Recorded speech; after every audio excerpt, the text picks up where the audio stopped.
Hello friends, hope you are doing well. Anu this side, welcome to my channel meta construct learning. आज की जो हमारी video है वो कंटिन्यूएशन ही रहेगी जो सोशल और पॉलिटिकल साइंस की हमने प्लस 300 क्वेश्चंस की जो सीरीज स्टार्ट कर रखी है। आज का ये पार्ट 2 रहेगा और 2 वीडियोस के अंदर अप्रोक्सीमेटली प्लस 300 क्वेश्चंस मैंने कंप्लीट करे हैं, राइट।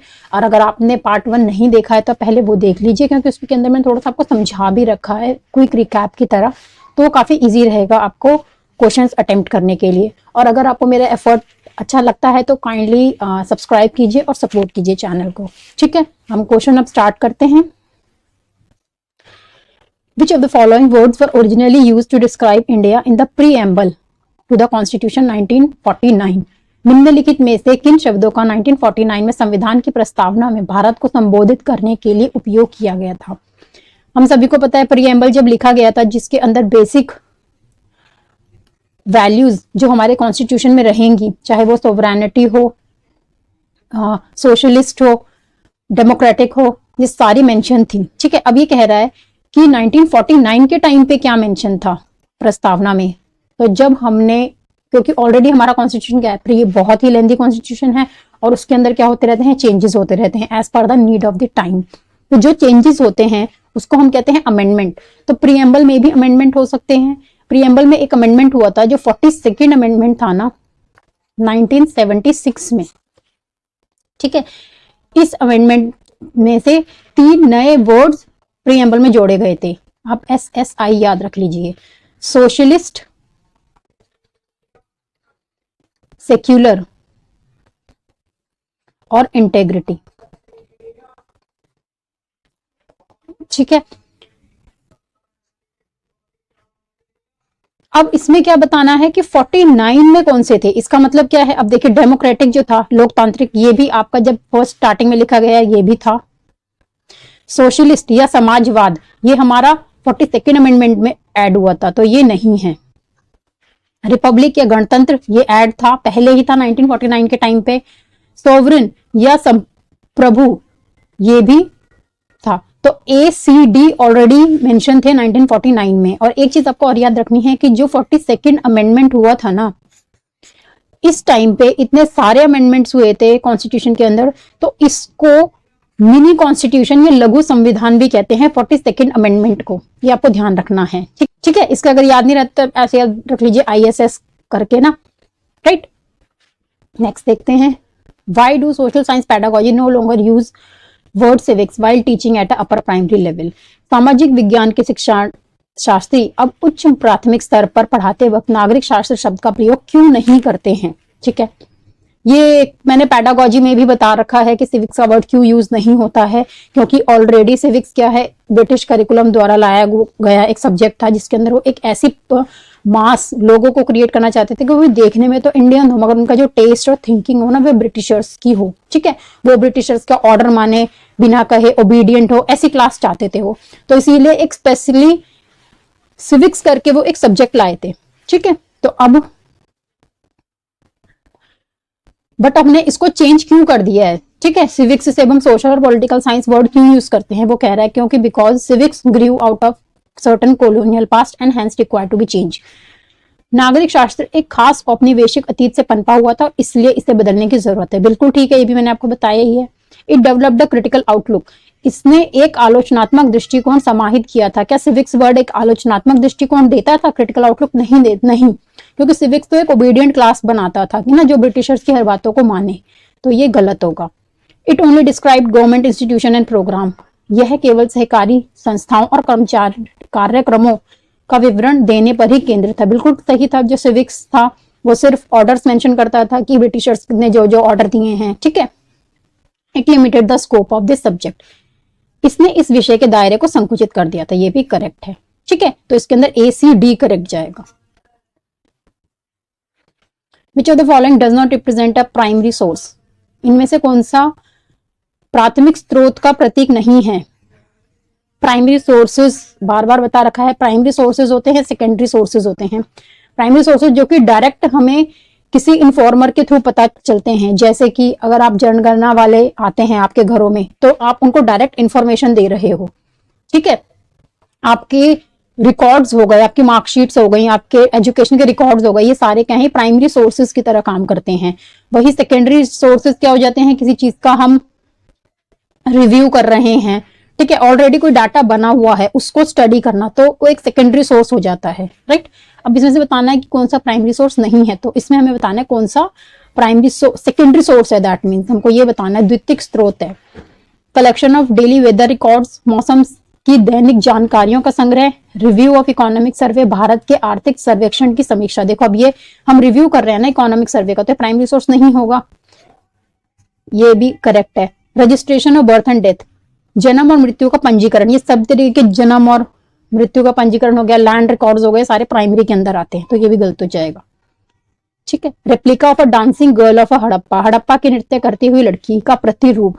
अब हिस्ट्री में जितनी भी ऑटोबायोग्राफीज होती हैं, आपकी बायोग्राफीज होती हैं, राइट, आर्टिफैक्ट्स जो हमें मिलते हैं, सामान जो हमें मिलते हैं खुदाई में, है ना, ऑब्जेक्ट्स मिलते हैं, ये सारे क्या होते हैं, सारे प्राइमरी सोर्स की तरह काम करते हैं, तो ऑब्वियसली ये भी गलत है, राइट। अब हम ऑप्शंस में देखते हैं, तो सी और डी तो गलत है, सी और डी जहां पर भी सी आएगा वो गलत है, तो दैट मीन्स ए और बी हमारा यहाँ करेक्ट जाएगा, right. The word Dalit means, दलित शब्द का अर्थ क्या है, आपके बुक में मेंशन है, दलित मतलब कुचला हुआ या टूटा हुआ।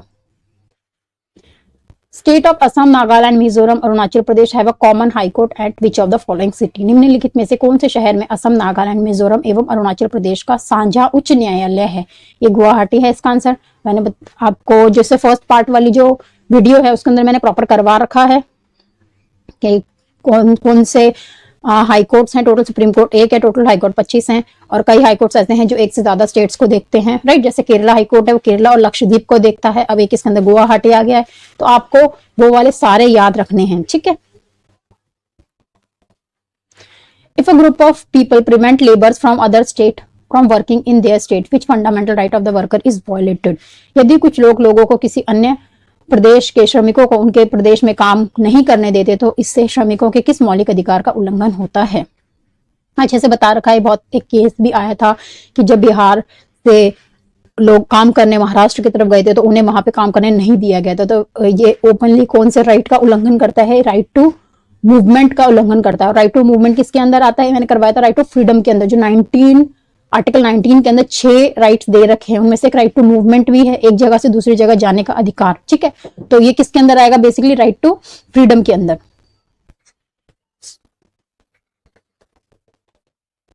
ठीक है, स्वतंत्रता का अधिकार ये है यहाँ पे। नेक्स्ट क्वेश्चन देखते हैं। When the constitution of India was first adopted, universal adult franchise was proposed above the age, भारतीय संविधान में पहली बार डैश से ऊपर की आयु के लिए सार्वभौमिक वयस्क मताधिकार का प्रावधान था, तो ये था आपका 21 साल, बट बाद में आ गया आपका 18 years. Indian constitution present a domination by a majority of minority, that is situation where a community can enforce decision continuously that exclude other communities and go against their interest. भारतीय संविधान अल्पसंख्यकों के बहुमत के वर्चस्व को रोकता है, अर्थात ऐसी स्थितियां जहां एक समुदाय लगातार ऐसे निर्णयों को लागू कर सकता है जो अन्य समुदायों को वर्जित रखते हैं और उनके हितों के विरुद्ध जाते हैं। तो क्वेश्चन क्या है, जब दो अलग अलग कम्युनिटी या समुदाय आपस में लड़ती हैं और जिसमें से एक समुदाय क्या है, मेजॉरिटी में है, बहुमत में है, तो इस तरीके की लड़ाई को क्या कहते हैं, इंटर कम्युनिटी, ठीक है। मगर जब एक ही समुदाय के लोग आपस में ही लड़ते हैं तो उसको बोलते हैं इंट्रा। तो इसमें क्या है, इंटर कम्युनिटी इसका आंसर रहेगा, ये अंतर सामुदायिक वर्चस्व को। अगला, teacher ask students to provide instances of a dispute between two states to be resolved by the supreme court, which of the following would be the correct instances. मतलब दो स्टेट्स के बीच में आपस में लड़ाई हो रही है और सुप्रीम कोर्ट को इसको रिजॉल्व करना है, तो कौन सा एग्जाम्पल हो सकता है। Supreme court under original jurisdiction के अंदर दो आपस में जो स्टेट्स लड़ रहे हैं उनके लिए सॉल्यूशन निकाल सकता है, सेंटर और स्टेट लड़ते हैं उनके लिए भी सॉल्यूशन निकालता है, ठीक है। अब बताना है dispute respect to allocation of GST fund, GST fund का दो राज्यों में बंटवारे से संबंधित झगड़ा, dispute with respect to laying a railway corridor in a protected area, संरक्षित क्षेत्र में रेल मार्ग के निर्माण से संबंधित झगड़ा, dispute with respect to the sharing of river water, जल नदी के बंटवारे से संबंधित झगड़ा, और dispute pertaining to the property owned by the fugitive, भगोड़ों की संपत्ति से संबंधित झगड़ा, जो जहाँ पे दो स्टेट्स, यहाँ पे मेनली स्पेसिफिकली स्टेट्स इन्वॉल्व रहते हैं वहां पर, तो ये क्या रहेगा, रिवर वाटर इसका आंसर रहेगा, क्योंकि बाकी 3 एग्जांपल्स में क्या रहता है, आपका सेंटर का ही मेन वर्क होता है। During the midday meal distribution in a school, group of students belong to a Dalit community were asked to sit separately. It is a violation of their fundamental right. What can do to get justice? Okay. विद्यालय में mid day meal बांटने के दौरान दलित समुदाय से संबंधित विद्यार्थियों को अलग समूह में बैठने के लिए कहा गया। ये उनके मौलिक अधिकारों का हनन है फॉर श्योर। अब इसके लिए वो क्या कर सकते हैं, they can complain against the act to the school authority, वो इस कार्य के विरुद्ध विद्यालय प्रशासन को इसकी शिकायत कर सकते हैं, बिल्कुल कर सकते हैं। They can write to the chairperson of a national commission for SC/ST, वो SC और ST के लिए गठित राष्ट्रीय समिति के अध्यक्ष को शिकायत लिख सकते हैं, हाँ जी ये भी कर सकते हैं। They can approach court and file a case against the school administration, वो स्कूल एडमिनिस्ट्रेशन के खिलाफ केस भी कर सकते हैं, तो ये तीनों के तीनों ही कर सकते हैं। Which of the following is an appropriate way to counter marginalization of a tribal? जनजातियों के हशियाकरण से निपटाने के लिए कौन सा तरीका उचित है? ठीक है, हमने ट्राइबल्स का मार्जिनलाइजेशन कर दिया है, अब हम उससे उनको मेन स्ट्रीम में लाने के लिए, उनको इक्वली इंपॉर्टेंस दिखाने के लिए हम क्या कर सकते हैं, पोर्ट्रेइंग ट्राइबल एज एक्सोटिक, जनजातियों को अन्य स्थानिक आकर्षक के रूप में चित्रित करे, ऐसा कुछ नहीं। प्रेजेंटिंग ट्राइबल हिस्ट्री, जनजातीय इतिहास को प्रस्तुत करना, हाँ हम उनकी हिस्ट्री को बता सकते हैं कि उनकी हिस्ट्री कितनी वाइब्रेंट थी, कितनी डाइवर्स थी, राइट, और वो इसके द्वारा हम उनके एक वैल्यू जनरेट कर सकते हैं। Showcasing tribal as a vibrant, जनजातियों को आंदोलन वाइब्रेंट दर्शित करके। अरेंजिंग अ डांस परफॉर्मेंस, उनके लिए नृत्य प्रदर्शन करना, ही तो बिल्कुल ही बेकार है। अगर आप इसमें देखो तो ये सब कुछ थोड़ा थोड़ा मिलता है, बट जो बेस्ट इसके अंदर जाएगा ना वो सेकंड जाएगा, ठीक है। Social constructivism in social science teaching focuses on, सामाजिक विज्ञान शिक्षण में सामाजिक रचनावाद बल देता है किसके ऊपर, एग्जाम ओरिएंटेड लर्निंग पे, परीक्षा आधारित अधिगम नहीं जी। इंफॉर्मेशन ओरिएंटेड लर्निंग, सूचना आधारित अधिगम, चलो। एक्सपीरियंशियल लर्निंग, प्रयोगात्मक अधिगम। पैसिव लर्निंग तो बिल्कुल नहीं करनी है ना। तो इन दोनों में से कौन सा बेटर रहेगा सबसे ज्यादा, एक्सपीरियंशियल लर्निंग या कि प्रयोगात्मक, खुद के एक्सपीरियंस से। While teaching industry and their function, a teacher has shown a series of photographs of the waste drainage into river followed by a discussion. Okay, उद्योग और उसके कार्य के शिक्षण के समय अध्यापक ने नदियों में अपशिष्ट के निकास के चित्र दिखाए और उसके बाद चर्चा की। वेस्ट ड्रेनेज, अब क्या बता रहे हैं टीचर, क्या बता रही है, उसने फोटोग्राफ दिखा के। Strengthen the concept of industry, उद्योग की संकल्पना को सुदृढ़ करना, ठीक है।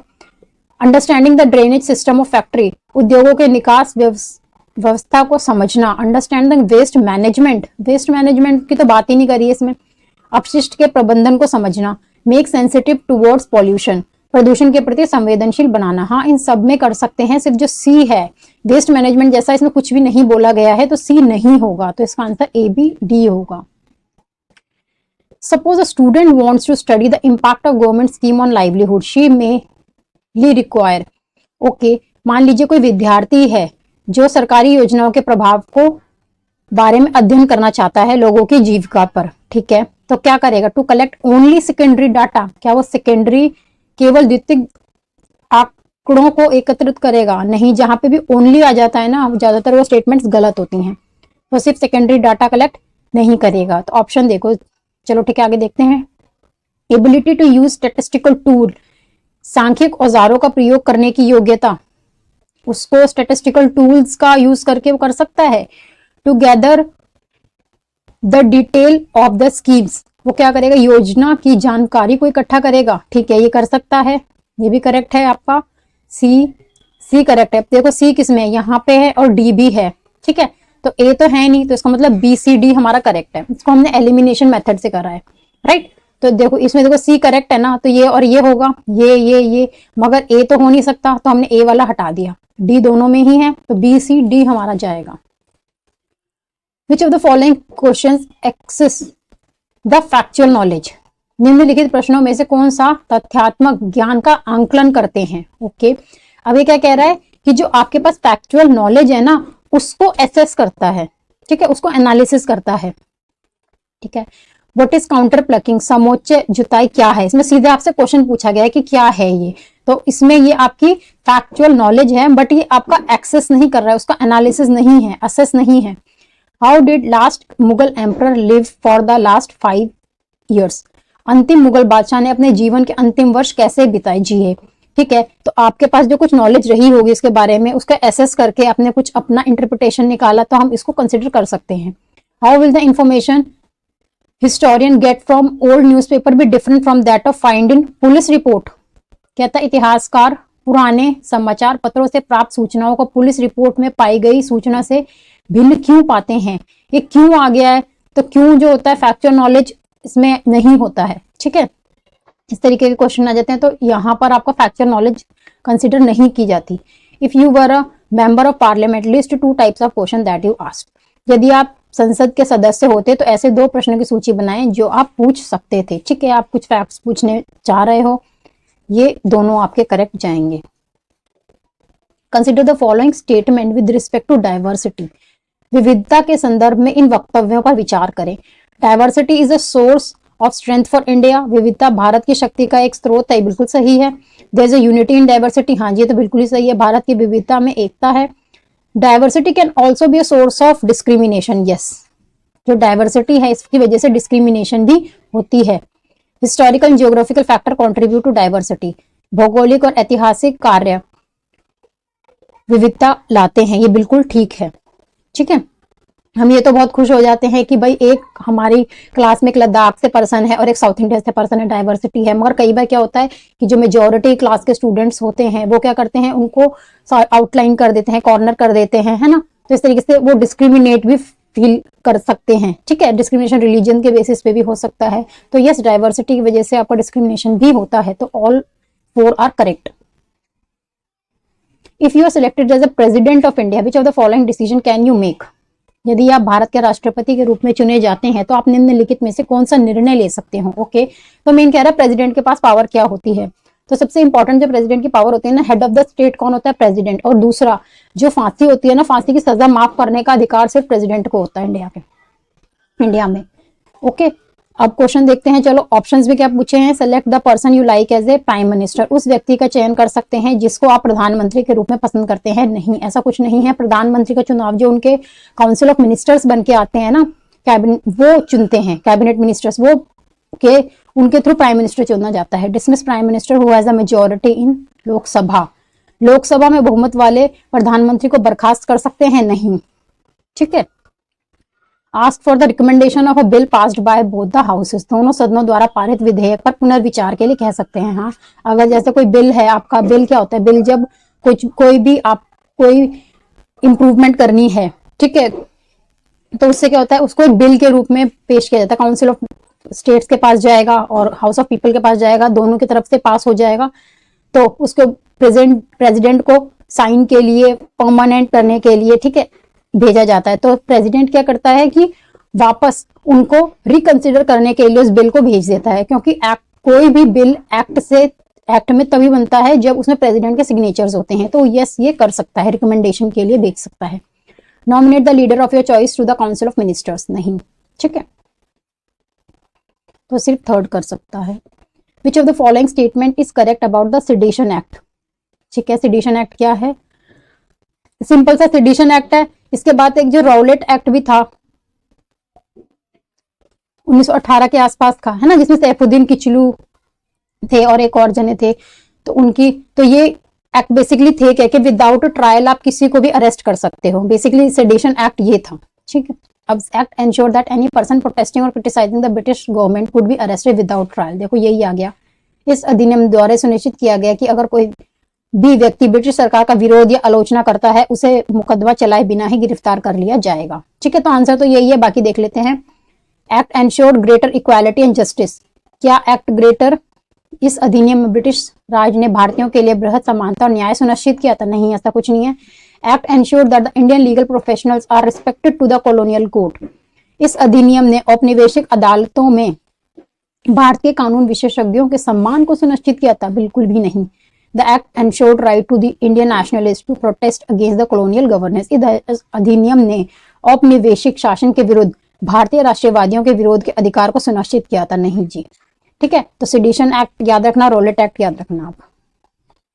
Identify the group of non farm activities, गांव के एरिया में, ठीक है। गैर कृषि क्रियाकलाप बनाने हैं आपको, basket weaving, paddy transplantation, poultry making.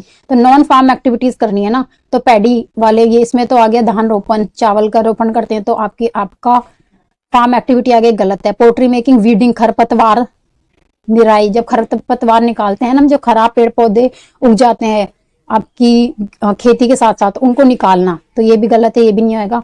Brick making, poultry making, weeding, ईंट बनाना, मिट्टी के बर्तन बनाना और निराई करना, ये भी नहीं होगा। Poultry making, weaving and brick making, मिट्टी के बर्तन बनाना, बुनाई करना, ये वाला वीविंग बुनाई है, ठीक है, और ईंट बनाना, तो ये वाला आपका नॉन फार्म एक्टिविटी के अंदर आएगा, right. Buying and selling of which of the following goods is least likely to be witnessed in a weekly market, साप्ताहिक बाजार में इनमें से कौन सी वस्तु की सबसे कम खरीद बेच दृष्टिगत होने की संभावना है।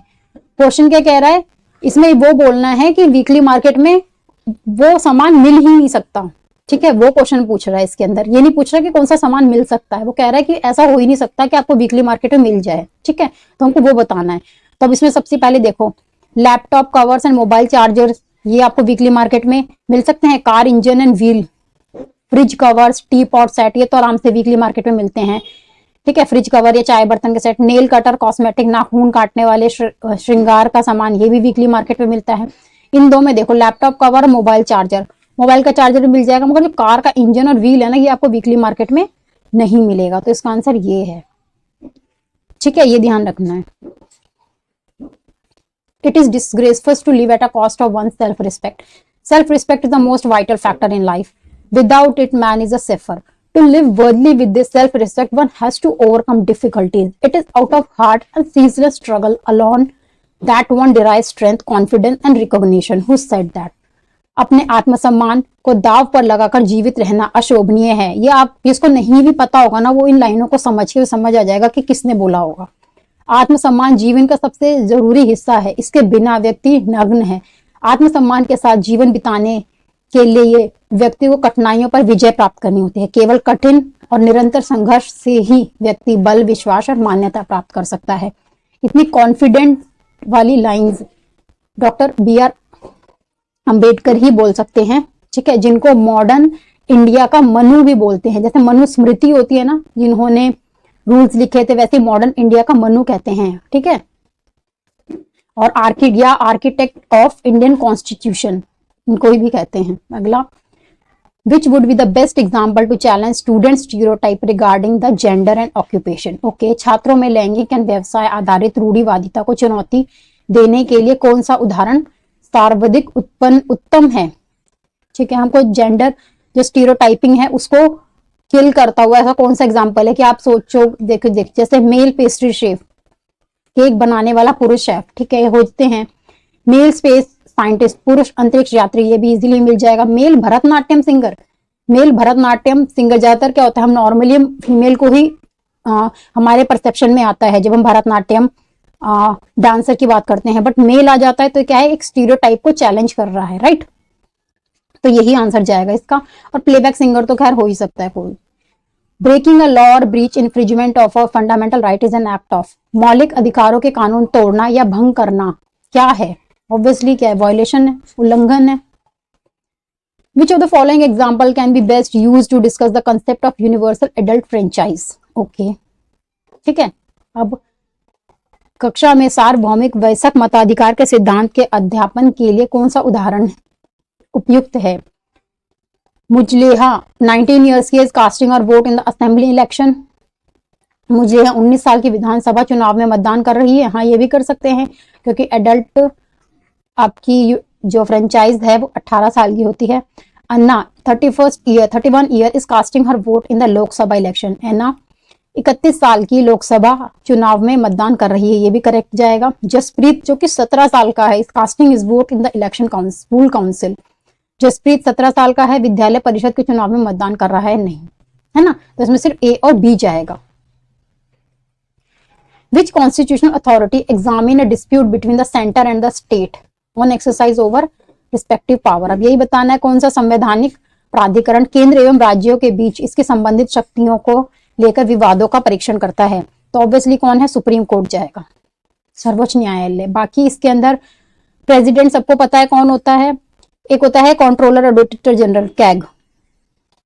जैसे आपके प्राइवेट फर्म्स में सीए होते हैं ना, उनका ऑडिट चेक करने के लिए, वैसे ही गवर्नमेंट के डिपार्टमेंट्स का ऑडिट चेक करने के लिए कैग होते हैं, और इनका जो टॉप होता है मोस्ट ऑफिसर्स को कैग कहलाते हैं, ठीक है, कंट्रोलर एंड ऑडिटर जनरल। उसके बाद अटॉर्नी जनरल क्या होते हैं, जो गवर्नमेंट ऑफ इंडिया के लॉयर होते हैं ना, चीफ लीगल एडवाइजर्स बोल सकते हो, ठीक है, उनकी तरफ से, तो वो अटॉर्नी जनरल होते हैं। On international women's day, women all over the world come together to celebrate, renew their struggle. Okay, this would fall under which of the following strategies with regard to the women's movement? अंतर्राष्ट्रीय महिला दिवस पर संसार भर की महिलाएं इसे मनाने और अपने संघर्षों को पुनर्जीवित करने के लिए एकत्रित हुई। निम्नलिखित रणनीतियों में से ये महिलाओं के आंदोलन में किस तरीके से संबंध है? तो अब ये कैंपेन कर रही हैं, प्रचार करना, प्रोटेस्ट करना, विरोध करना, रेजिंग अवेयरनेस, जागरूकता में वृद्धि करना, या शोइंग सॉलिडारिटी, एकता का प्रदर्शन करना। तो वुमेन्स डे पे हैं, सारी लेडीज हैप्पी हैं, जब एक साथ इकट्ठे होकर सेलिब्रेट कर रही हैं, तो क्या शो कर रही हैं वो, है ना, कोई कैंपेन तो करने ही करेंगी नहीं, वो प्रोटेस्ट भी नहीं करनी किसी चीज का, रेजिंग अवेयरनेस, अवेयरनेस होगी तो मतलब सेलिब्रेट कर रहे हैं हम किसी चीज को, थोड़ा सा पॉजिटिव टर्म की स्टेटमेंट है, ठीक है, तो इसमें क्या जाएगा आपका, वो अपनी सॉलिडारिटी शो कर रही हैं, right. Which of the following are the aim of mid day meal scheme? Okay, निम्नलिखित में से कौन सा मध्याह्न भोजन कार्यक्रम के उद्देश्य हैं? मिड डे मील बतानी है हमें। सबसे पहले मिड डे मील कौन से स्टेट में आई थी? तमिलनाडु में आई थी, याद रखनी है। Increasing enrolment and retention of children in school, right, विद्यालयों में बच्चे के प्रवेश को बढ़ाना और उन्हें बनाए रखना, ये तो बिल्कुल करेक्ट है।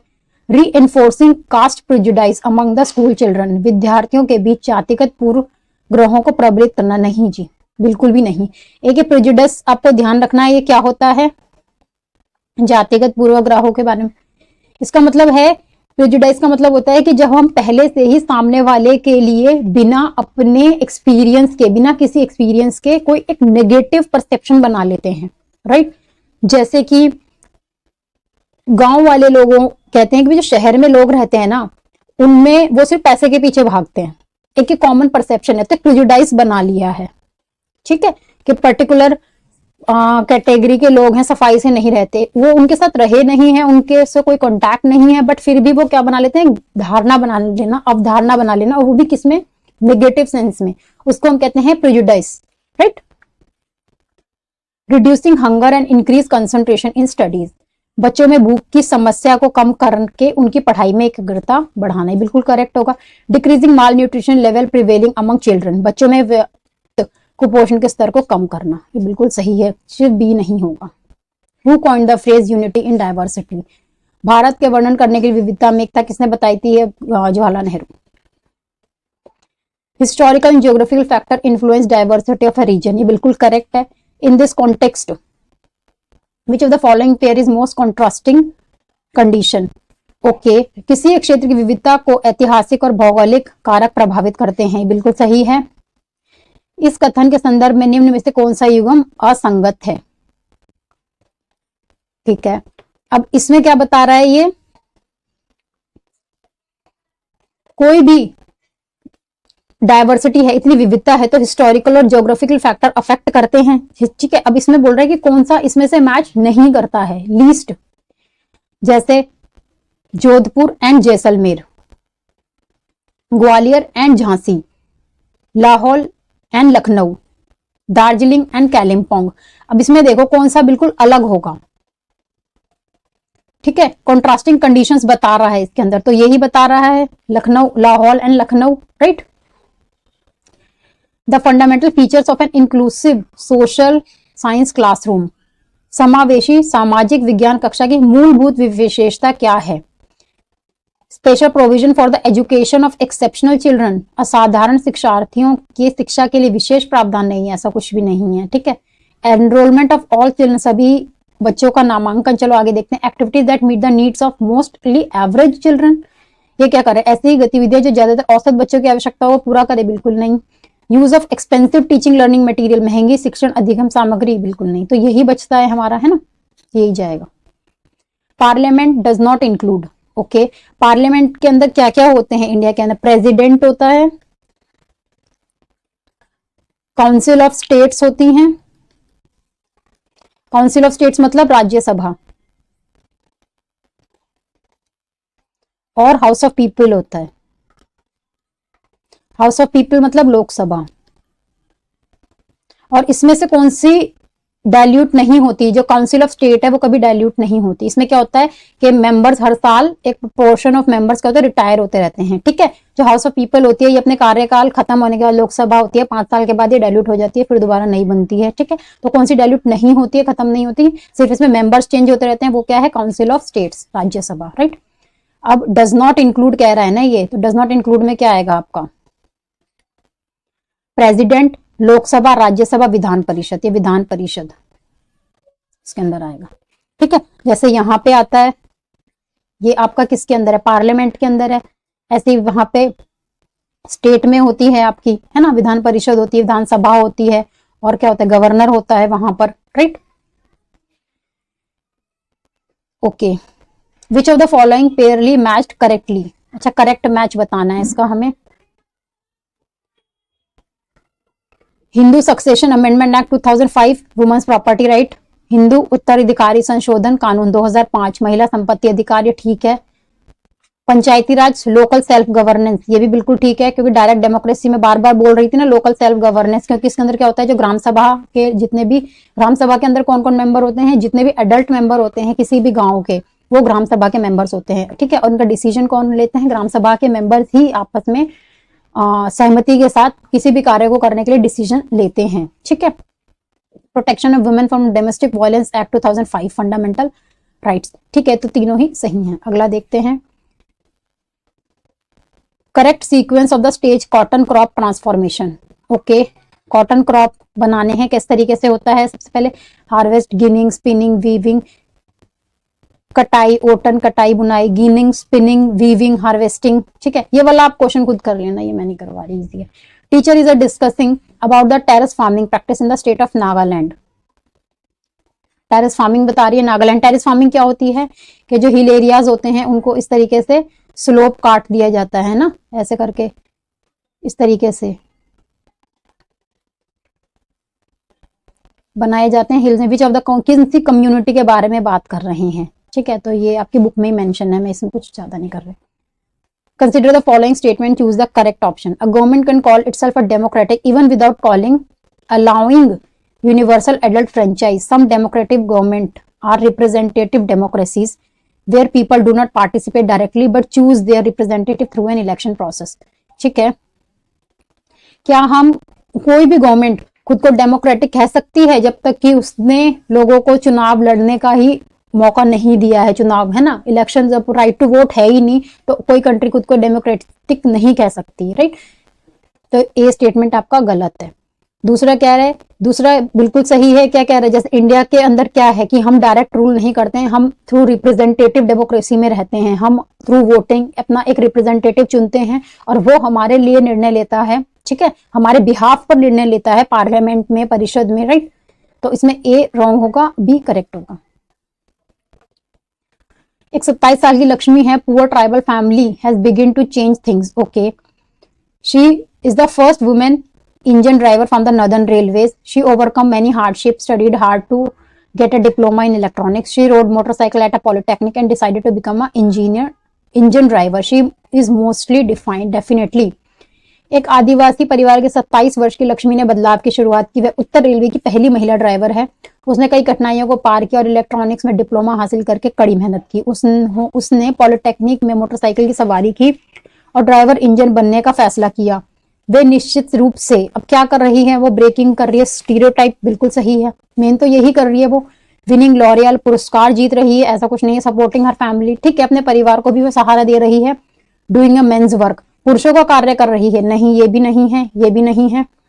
अब क्योंकि इसके अंदर ऑप्शन नहीं है तो हमारा इन दोनों में जो मेन है वो स्टीरियोटाइप ब्रेक कर रही है। If a government of a one state decide not to allow migration of a people from other state, which fundamental right is violated?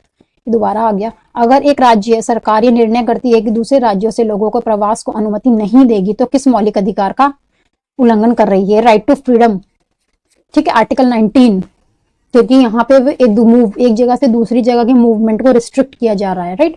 तो ये आपका आ जाएगा राइट टू फ्रीडम का। Okay. Under which article in Indian constitution a can not be ill treated during arrest. मौलिक अधिकारों के किस आधार के अंतर्गत किसी व्यक्ति को गिरफ्तारी या उसकी हिरासत के दौरान उससे दुर्व्यवहार नहीं किया जा सकता।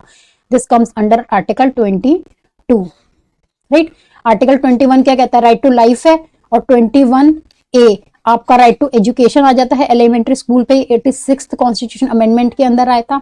आर्टिकल 23 और 24 एक्सप्लॉयटेशन के अगेंस्ट आते हैं, जहां पे 23 आपका ट्रैफिक, ह्यूमन ट्रैफिकिंग के अगेंस्ट जाता है, और 24 में क्या होता है कि हैजार्डियस प्लेसेस पे आप वो वर्क नहीं कर सकते बच्चे, ठीक है।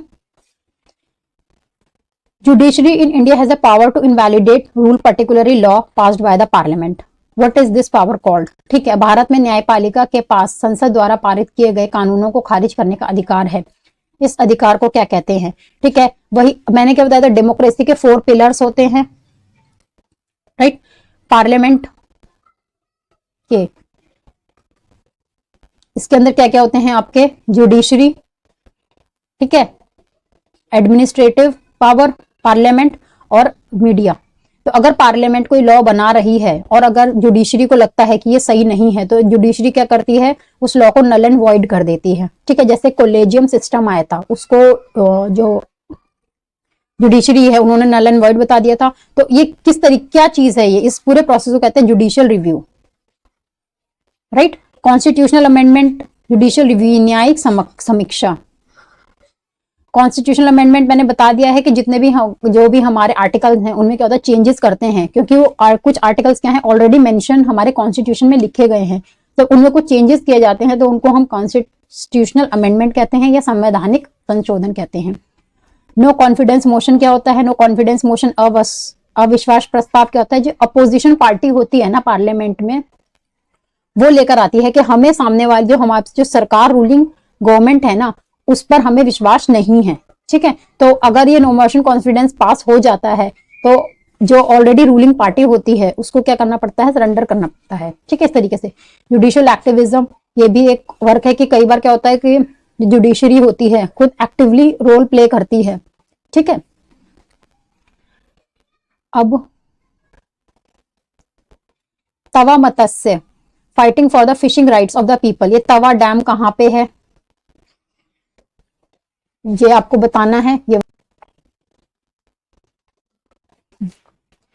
नेक्स्ट क्वेश्चन देखते हैं, which of the following statement indicate prejudice, इनमें से कौन सा कथन पूर्वाग्रह को दर्शाता है। प्रेजुडाइज जैसे मैंने बताया दिया था कि बिना एक्सपीरियंस करे हम जब सामने वाले के लिए, सामने वाले के सिचुएशंस के लिए नेगेटिव परसेप्शन बना लेते हैं, अपना नेगेटिव नजरिया बना लेते हैं, उसको हम कहते हैं प्रेजुडाइज। वही बताना है।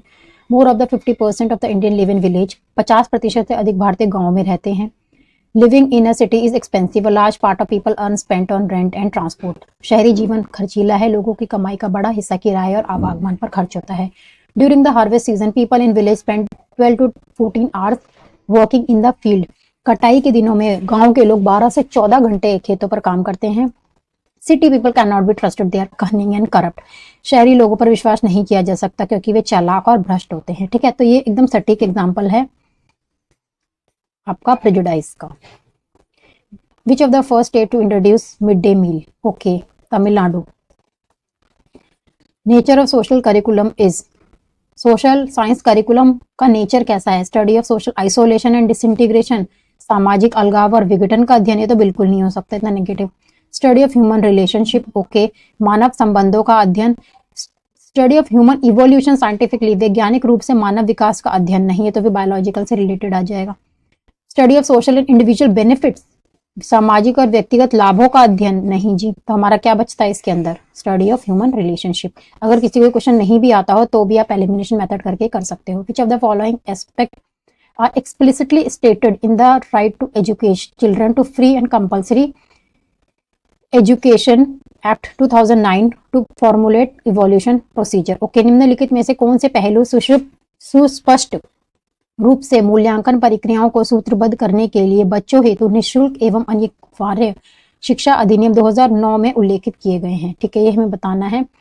Provide evidence based feedback, communicate right children's progress to different stake holder including parents and guardian, प्रमाण आधारित प्रतिपुष्टि प्रदान करना एवं बच्चों की प्रगति की विभिन्न भागीदारी जिसमें माता पिता और अभिभावक सम्मिलित हैं को सूचित करना। हाँ जी, ये मेंशन है। Make the child free from fear, trauma, anxiety and helping child to express view freely. बच्चों को भय, आघात, चिंता मुक्त बनाना तथा बच्चों को उनके विचार स्वतंत्र रूप से अभिव्यक्त करने का सहयोग, ये भी है। Learning through activities, discovery and exploration in a child friendly and child centre manner. बाल मित्रवत एवं बाल केंद्रित ढंग से गतिविधियां अन्वेषण एवं खोजबीन द्वारा अधिगमित, तीनों ही मेंशन है। All round development of a child, बच्चों का समग्र विकास। तो ये तो बेसिक एम है जो ये है ना आपका, अगर आपने एनसीएफ पढ़ा है तो उसके अंदर ये बेसिक एम बता रखा है और इसके बाद ये अलग से एक्सप्लिसिटली मेंशन है। ठीक है, तो ABC इसका आंसर जाएगा। विच of the following age group represent the working age group. ठीक है, वर्किंग एज ग्रुप होती है हमारी 15 से 65। ठीक है, और इससे ऊपर वाली और इससे नीचे वाली ये क्या होती है, डिपेंडेंट या आधारित। Which of the following decision state legislature can not take. निम्नलिखित में से राज्य विधानमंडल किस पर निर्णय नहीं ले सकते। राज्य विधानमंडल क्या होता है, जैसे आपका पार्लियामेंट होती है वो सेंटर में होती है, वैसे ही स्टेट लेवल पे भी होती हैं, आपके गवर्नर होते हैं, स्टेट लेजिस्लेचर्स होते हैं, राइट। विधानसभा, विधान परिषद ये रहते हैं। अब क्या नहीं ले सकती, okay, deploying more police personal for the safety of women, औरतों की सुरक्षा के लिए अधिक पुलिस कर्मी लगाने के लिए। तो बेसिकली इसमें क्या कह रहा है कि कुछ हमारे जो फंक्शंस है ना डिवाइडेड है, जैसे कुछ फंक्शन स्पेसिफिकली सेंटर के होते हैं, जैसे कि आपके हो गए सिक्योरिटी, बॉर्डर सिक्योरिटी फोर्सेस ये सेंटर की हैं, राइट। और एटम, जो एटमिक एनर्जी है वो आपकी सेंटर की है, आरबीआई सेंटर का है, मनी सेंटर की है, ठीक है। और कुछ होते हैं जो कि स्टेट के वर्क होते हैं, जैसे आपकी health services, right, police professionals, ये सारे आप क्या जाते हैं स्टेट के अंदर, कहते हैं ना। स्टेट पुलिस, पंजाब की स्टेट पुलिस को हमने कैदी ट्रांसफर कर दिया है, इस तरीके के आया था ना, मूसा वाला हत्याकांड में आया था। चंडीगढ़ की पुलिस ने हरियाणा पुलिस को, इस तरीके से। तो क्या है, ये पुलिस क्या आती है, स्टेट सब्जेक्ट है ऐसे। और कुछ एक ऐसे सब्जेक्ट्स होते हैं थर्ड में जिसमें पुलिस, सॉरी, जिसके अंदर स्टेट और सेंटर दोनों ही काम करते हैं, जैसे एजुकेशन, राइट। अब स्टेट नहीं कर सकती deploying more police personal for the safety of women, औरतों की सुरक्षा के लिए अधिक पुलिसकर्मी लगाना कर सकती है। Recruiting soldier in Indian army, भारतीय सेना में सैनिकों की भर्ती। अब देखो ये सैनिकों की भर्ती क्या है, Indian army is a central subject, ये सेंटर का सब्जेक्ट है, तो ये काम नहीं कर सकती। बाकी देख लो, employing teacher in a state government schools, state के स्कूल्स जो होते हैं वहां पर अध्यापकों की भर्ती। अब जैसे केवी है, केंद्रीय विद्यालय, व्हाट डज दैट मीन, केंद्रीय मतलब सेंटर की विद्यालय है वो, ठीक है, तो सेंटर के अंदर आता है। ऐसे स्टेट के एग्जाम्स होते हैं, अभी जैसे क्या CTET का एग्जाम हो रहा है, ये क्या है, सेंटर का एग्जाम हो रहा है। अब क्या है, HTET है, जो हरियाणा टेट निकलता है वो क्या है, हरियाणा स्पेसिफिकली स्टेट का टेस्ट होता है वो, right. Introducing a bill in a Vidhan Sabha for the on the welfare of farmer, bill Vidhan Sabha में किसानों की भलाई के लिए विधेयक प्रस्तुत करने को, ठीक है, तो ये भी कर सकते हैं वो, सेकंड नहीं कर सकते। Mid day meal scheme has help reduce caste prejudice, ठीक है, मध्याह्न भोजन कार्यक्रम में जाति पूर्वाग्रह को तोड़ने की सहायता मिलती है, ये बिल्कुल सही है। बीच में अगर किसी ने न्यूज देखी हो तो कई बार क्या हुआ था, बच्चों ने खाना खाने से मना कर दिया था, एक मिड डे स्कूल का ही था खाना, बट क्योंकि जो खाना बनाना वाला था ना पर्सन, लेडी थी, वो क्या थी, she was from lower caste, तो वहां का DM वहां आया था, उन्होंने उसके साथ बैठकर खाना खाया, तो उससे क्या हुआ, बच्चों को भी एक पॉजिटिव फीडबैक मिला और उन्होंने भी ये जो कास्ट प्रेजुडाइस हुई ये कम हुई, ठीक है। और ये सच है, ऑल चिल्ड्रन ईट मील टुगेदर, ठीक है, क्योंकि सब एक साथ खाते हैं, तो बिल्कुल सही है और इसका सही उत्तर रहेगा। Daily wages is a work, कैसा है डेली वेज, दिहाड़ी मजदूरी, ये सबको पता है, ये परमानेंट एम्प्लॉयमेंट नहीं होती, स्थायी रोजगार, रेगुलर एम्प्लॉयमेंट नहीं है, नियमित, कॉन्ट्रैक्चुअल एम्प्लॉयमेंट कॉन्ट्रैक्ट वाला भी नहीं होता है, कैजुअल एम्प्लॉयमेंट बोलते हैं अनियमित रोजगार, right. Sudakshina work as a casual worker at a factory garment, which of the following statement below is the characteristics closest to his work condition. Sudakshina है एक सरकारी फैक्ट्री में तदर्थ कर्मचारी है, इनमें से कौन सा वाक्य इसकी कार्य स्थिति की विशेषता को बताता है, ठीक है, कैजुअल वर्कर है। अब she gets a regular salary at the end of each month, प्रति मास अंत में सैलरी मिल रही है, नहीं। She get a job security, जब कैजुअल वर्कर है उसको कोई जॉब सिक्योरिटी नहीं होती, तुलनात्मक रूप से उसे लंबे समय तक सेवा सुरक्षा प्राप्त है, नहीं। She get paid 350 rupees a day for 8 hours and 50 extra for working late, प्रतिदिन 8 घंटे कार्य करने के लिए 3500 मिलते हैं और देर रात तक काम करने के अधिक 50 रुपए, ठीक है, तो ये कैजुअल वर्कर का हो गया। She can avail provident fund, वह भविष्य सेवा भविष्य निधि प्राप्त कर सकती है, नहीं, क्योंकि परमानेंट एम्प्लॉइज को होती है। Democracy improve quality all of the following except, इसके अतिरिक्त लोकतंत्र निम्नलिखित में से सभी गुणवत्ता में सुधार लाता है। ओके, लाइवली एंड ऑक्यूपेशन, ठीक है, आजीविका और व्यवसाय में। डिसीजन मेकिंग एंड अकाउंटेबिलिटी, निर्णय लेना और जवाबदेही। डिजायर एंड एक्सपेक्टेशन, इच्छाएं और अपेक्षाएं। टीचिंग एंड लर्निंग, शिक्षण एंड अधिगम। अब एक क्वेश्चन किसी को भी समझ नहीं आ रहा हो तो इसमें एक चीज देख लो कि डिजायर और एक्सपेक्टेशंस कभी किसी की खत्म नहीं होती और कोई भी इनको पूरी नहीं कर सकता, ठीक है, तो यही इसका आंसर जाएगा। Which of the following statement is correct in following explaining relationship between media and advertisement? Big, निम्नलिखित कथनों में से कौन सा संचार माध्यम और विज्ञापन के भी संबंध का व्याख्यान करता है? सही व्याख्यान। Okay, big houses businesses play a role in the selection of news for coverage. Yes, क्योंकि अब मीडिया क्या होती है, ज्यादातर बिग बिजनेस हाउसेस के अंदर आती हैं। आप देख लीजिए, अदानी ग्रुप देख लीजिए, तो क्या होता है, डेफिनेटली जो बिग बिजनेस ग्रुप है वो इम्पैक्ट डालते हैं न्यूज कवरेज के ऊपर। Mass media is dependent on advertisement, क्यों? क्योंकि मास मीडिया जो है उनको रेवेन्यू मिल रहा है, जनरेट कर रहा है एडवर्टीजमेंट के लिए। जनसंचार माध्यम राजस्व पाने के लिए विज्ञापनों पर निर्भर रहती हैं, तो दोनों ही सही हैं, ठीक है। Next, which part of Indian constitution related to the state duties towards the individual? Okay, भारतीय संविधान का कौन सा भाग व्यक्ति के प्रति राज्य के कर्तव्यों से संबंधित है? अब ये देखो, हमने क्या करे हैं, फंडामेंटल राइट्स, ठीक है। फंडामेंटल राइट्स क्या है कि जो कॉन्स्टिट्यूशन ने किसी कंट्री में रहने वाले सिटीजन्स को, रेजिडेंट्स को दिए हैं, वो फंडामेंटल राइट्स होते हैं, ठीक है, मूल अधिकार। इसके अलावा हम लोगों की जो सिटीजन्स कुछ अधिकार दिए हैं मगर कुछ रिस्पॉन्सिबिलिटीज, ड्यूटीज भी दी हैं, ठीक है, तो उनको कहते हैं फंडामेंटल ड्यूटीज। जैसे फ्रेटर्निटी, भाईचारा बनाए रखना, जानवरों का ध्यान रखना, ठीक है, और अपने झंडे का ध्यान रखना, सम्मान करना झंडे का, और एक साइंटिफिक टेम्पर बनाना, ये हमारी फंडामेंटल ड्यूटीज हैं, राइट। अब इसी के साथ साथ स्टेट, जो कि स्टेट है, स्टेट मतलब स्टेट गवर्नमेंट की बात कर रहा है, जो हमारी रूलिंग गवर्नमेंट होती है, उसकी भी कुछ ड्यूटीज हैं हमार को लेके, ठीक है, इंडिविजुअल्स को लेके। क्या उनको हम कहते हैं डायरेक्टिव प्रिंसिपल्स, वो क्या कहते हैं, नीति निर्देशक तत्व, ठीक है। जैसे जितने भी रेजिडेंट्स हैं उनको एक स्वास्थ्य सुविधाएं प्रोवाइड करना, ये क्या है, एक ये डायरेक्टिव प्रिंसिपल्स के अंदर आता है, नीति निर्देशक तत्व के अंदर आता है, ठीक है। बाकी फेडरलिज्म तो मैंने बता ही दिया है कि जब किसी भी देश में एक लेवल से ज्यादा लेवल की गवर्नमेंट हो, जैसे सेंटर पे अलग है, स्टेट पे अलग है, तो आपको उसको फेडरलिज्म कहते हैं, तो ये ध्यान रखना। संघवाद ये बता दिया मैंने आपको। अब Sitara has an important test tomorrow but it is also time for Wimbledon final. Sitara began to get distracted. Her sister sees through her dilemma and suggested no one should watch match. Rather, they all decided to read about it in the newspaper next day. Okay, if we apply analogy of a sister in the given case to an Indian constitution. Okay, क्या कह रही है, सितारा का कल paper है मगर क्या साथ के साथ विंबलडन मैच भी आ रहा है। अगर लोग उसके फैमिली वाले मैच देखेंगे तो बहुत ज्यादा शोर शराबा होगा, वो पढ़ नहीं पाएगी। तो उसकी बहन क्या निष्कर्ष निकालती है कि कोई भी मैच नहीं देखेगा, वो सारे क्या करेंगे, न्यूज़पेपर से स्टडी कर लेंगे। तो अगर हम इसको इंडियन कॉन्स्टिट्यूशन में जो उसके सिस्टर ने डिसीजन निकाला है उसको अगर हम इंडियन कॉन्स्टिट्यूशन में डालें तो क्या रोल प्ले करेगा हमारे लिए, ठीक है, बेसिकली ये है। It is governing our personal choices, ये हमारी रुचियों को शासित करता है। It is dictating our interest and disinterest, ये हमारी पसंद एवं नापसंद को आदेशित करता है। It is saving us from getting into bad habits, क्या हमें बुरी आदतों को पढ़ने से बचाता है। It is saving us from making harmful decision on whims, ये हमें सनक से नुकसानदेह निर्णयों को लेने से बचाता है। क्योंकि बेस्ट यही है कि अगर वो लोग एग्जाम मूवी देखने लग जाते, मैच देखने लग जाते, तो क्या होता, उसकी वो पढ़ाई नहीं कर पाती, ठीक है, तो उस टाइम पे बेस्ट डिसीजन यही था, ठीक। तो फोर्थ इसका आंसर जाएगा।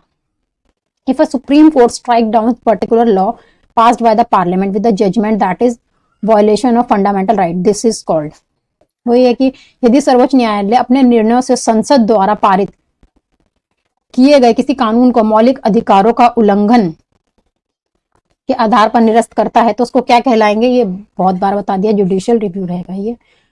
कास्ट हियरार्की, जाति पदानुक्रम क्या है, ठीक है। कास्ट हियरार्की वैसे सबको पता ही है कि लोअर कास्ट सबसे नीचे होती है, फिर ऊंची ऊंची इंक्रीज होती जाएगी। हियरार्की जैसे सीढ़ियां चलती हैं, सीढ़ियों की सबसे नीचे वाली पौड़ी पे सबसे लोअर कास्ट होगी, फिर उससे ऊपर ऊपर ऊपर ऐसे करके। एक ladder like a formation in which all caste group placed from lowest to highest class. Okay, एक ऐसी सीढ़ी जिसमें जैसी संरचना जिसमें सभी जाति समूहों को निम्नतम से उच्चतम जातियों में रखा जाए। A ladder like a formation in which some of the important caste group are placed from highest to the lowest. Highest to the lowest नहीं जाती हायरार्की। सीढ़ी जैसी संरचना जिसमें कुछ महत्वपूर्ण जातियों को उच्चतम से निम्नतम जातियों में रखा जाए। A ladder like a formation in which all caste group are placed from highest to the lowest. No. अ सीढ़ी जैसी संरचना जिसमें सभी जातियां समूहों को उच्चतम से निम्नतम जातियों में रखा जाए। A ladder like formation in which some of the important caste are placed from lowest to highest. एक ऐसी जाति संरचना जिसमें कुछ महत्वपूर्ण जाति समूहों को निम्न में से उच्चतम जातियों में रखा जाए। ठीक है, तो इसमें आप इसको कर सकते हो। राइट, नेक्स्ट देखें। एक उच्च प्राथमिक कक्षा में सामाजिक विज्ञान अध्यापक द्वारा हशियाकरण विषय पढ़ाते हुए कौन सा उद्देश्य कक्षा में सर्वाधिक उचित होता है? Okay, teacher in upper primary social science class is going to discuss the topic marginalization पढ़ रहे हैं हम। Which of the following could be the most appropriate objective? क्या अप्रोप्रिएट ऑब्जेक्टिव होना चाहिए? मार्जिनलाइजेशन पढ़ाया जा रहा है। मार्जिनलाइजेशन क्या होता है कि मतलब किसी कास्ट, रिलीजन, रेस, सेक्स के बेसिस पे हम क्या कर देते हैं, एक particular community, particular group of लोगों को क्या कर देते हैं, किनारा कर देते हैं, है ना। तो उसको पढ़ा रही है टीचर। क्या उद्देश्य होना चाहिए? छात्र हशियाकरण के कारक तत्वों को पहचानना। Student will be able to identify the factor that contribute to the marginalization. ठीक है, स्टूडेंट्स को पता होना चाहिए कि क्या किस वजह से हमने मार्जिनलाइज करा है एक पर्टिकुलर सेक्टर्स को। राइट, जैसे अनटचेबल्स होते हैं। छात्र हशियाकरण हुओं को जान पाएंगे। Students will be able to recognize the marginalize. Students, छात्र सांस्कृतिक और धरोहर संपत्तियों को जान पाएंगे। Students will be able to understand the concept of cultural capital. क्या एक कल्चरल कैपिटल है? Cultural capital is a positive word. जैसे India is a very rich, India is considered as capital rich. Cultural capital, cultural capital के मतलब जो हमारा संस्कृति है ना, हमारी, हम संस्कृति वाइज बहुत रिच हैं। ठीक है, तो मार्जिनलाइजेशन पढ़ा के क्या आप ये बढ़ा रहे हो? नहीं। राइट, तो ये बिल्कुल भी नहीं होगा। और अगर आप ऑप्शन देखो तो 3 ही ऑप्शन है, तो जिसमें सी गया तो यही बचा। Through which region India Buddhism reach Tibet? Bharat के किस क्षेत्र से बौद्ध तिब्बत आया? लद्दाख से आया था।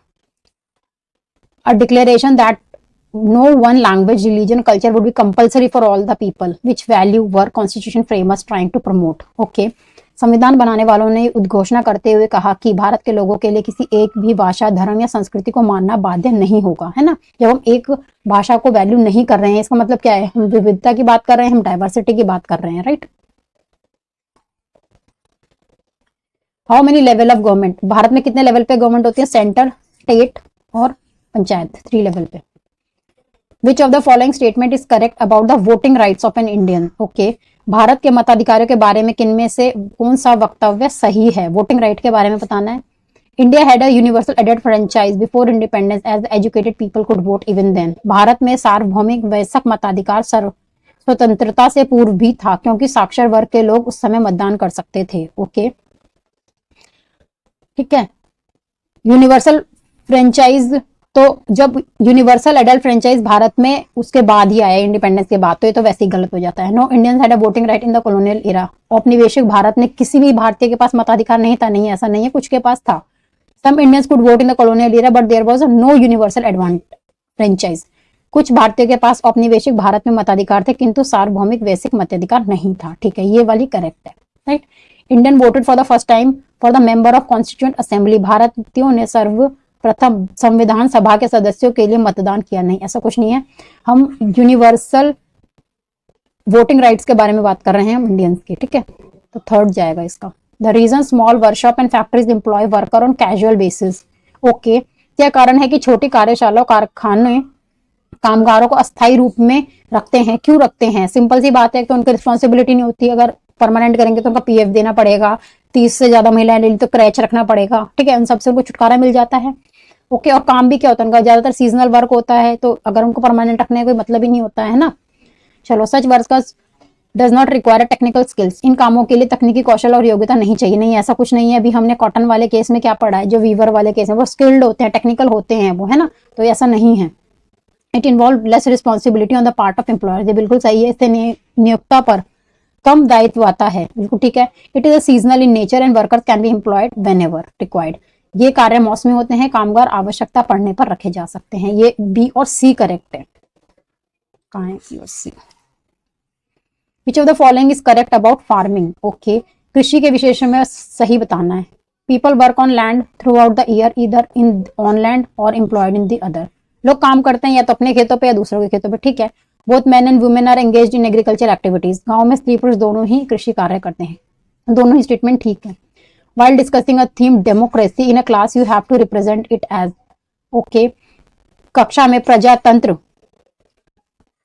विषय पर चर्चा करते हुए a changing and evolving idea, a fixed idea, कुछ भी फिक्स गलत होता है, ठीक है। असुनिश्चित विचार व्यवस्था के रूप में तो ये गलत है। An ideal form of a government, democracy is not an, मतलब it depends upon कि आपकी किस तरीके की कंसिडरेटर है, ठीक है, प्रायोरिटीज हैं। तो आइडियल फॉर्म ऑफ गवर्नमेंट हम इसे such right everyone is born with, जन्मजात अधिकार के रूप में नहीं। तो बेसिकली हम क्लास में डिस्कस कर रहे हैं तो क्या होगा, चेंजिंग एंड इवॉल्विंग आइडिया के रूप में हम इसे ज्यादा अच्छा मानेंगे। A teacher is discussing gender roles in her class, which of the following example could employ to talk about breaking stereotype. Okay, एक अध्यापिका जेंडर भूमिका पर चर्चा कर रही है, कौन सा उदाहरण रूढ़िवादिता तोड़ने का उपयुक्त होगा, ठीक है। Lakshmi Lakhra become the first women engine driver for the northern railway, ठीक है, ये भी एक स्टीरियोटाइप तोड़ने का ही है। लक्ष्मी लाखड़ा उत्तर रेलवे की प्रथम इंजन चालक बनी, करेक्ट है ये। Xavier feel the pressure to score high so at to get the well paid job. Xavier अच्छा वेतन पाने, नौकरी के लिए उच्च अंक प्राप्त करने के दबाव में है। ये कोई स्टीरियोटाइप जैसी कुछ नहीं है। Rokeya Hussain writes a story about women flying planes, हाँ ये वाली सही है। रुकिया हुसैन क्या करे, एक वुमेन चालक महिलाओं की कहानी लिखी है, तो ए और सी। What are the fundamental duties of a parents or a guardian? Fundamental duties: support, care and nourish child from infancy to 6 महीने तक, शैशवावस्था से 6 महीने तक बच्चों की देखभाल, सहायता, पोषण करना। To provide opportunity for education for the children between 6 to 14, yes 6 से 14 वर्ष के बीच में अपने बच्चों को शिक्षा के अवसर प्रदान करना, ये बिल्कुल करेक्ट है। टू मैरी देयर चिल्ड्रन, ये बकवास है। टू गिफ्ट इनहेरिटेड प्रॉपर्टी, नहीं। Which section of the constitution has been referred as its conscience, अभी मैंने ये पढ़ाया था आपको, चलो मैं दोबारा बताती हूँ कि जो फंडामेंटल राइट्स है संविधान के किस भाग में प्राय इसे अंतरात्मा कहा गया है। Fundamental right, directive principle of state policy, secularism and federalism, ठीक है। मूल अधिकार, राज्य की नीति निर्देशक तत्व, धर्मनिरपेक्षता और संघवाद, ये किसके अंदर आता है, फंडामेंटल राइट्स के अंदर आता है, आर्टिकल 25 से 28 के अंदर, ठीक है। जिसमें आर्टिकल 25 के अंदर क्या बोलता है कि हर किसी को हक है कि उसके अंदर जो उनकी डिजायर है किसी पर्टिकुलर रिलीजन को लेके, ठीक है, वो उसको फॉलो कर सकते हैं, उसको एक्सप्रेस कर सकते हैं, उसको प्रैक्टिस कर सकते हैं, इवन उसको प्रोपोगेट मतलब उसका प्रचार भी कर सकते हैं, विद कंडीशंस कि आप उसको फोर्स्ड कन्वर्जन उसमें नहीं कर सकते, राइट। तो ये आपका कंसाइंस आता है आपका आर्टिकल 25 फंडामेंटल राइट, ठीक है। तो directive principle of state policies, ये क्या है कि जो स्टेट है, स्टेट मतलब गवर्नमेंट है, उसकी भी कुछ ड्यूटीज हैं उसके सिटीजन के लिए, तो ये वो बताता है, ठीक है। सेक्युलरिज्म मैंने बता दिया, धर्मनिरपेक्ष, फेडरलिज्म, संघवाद।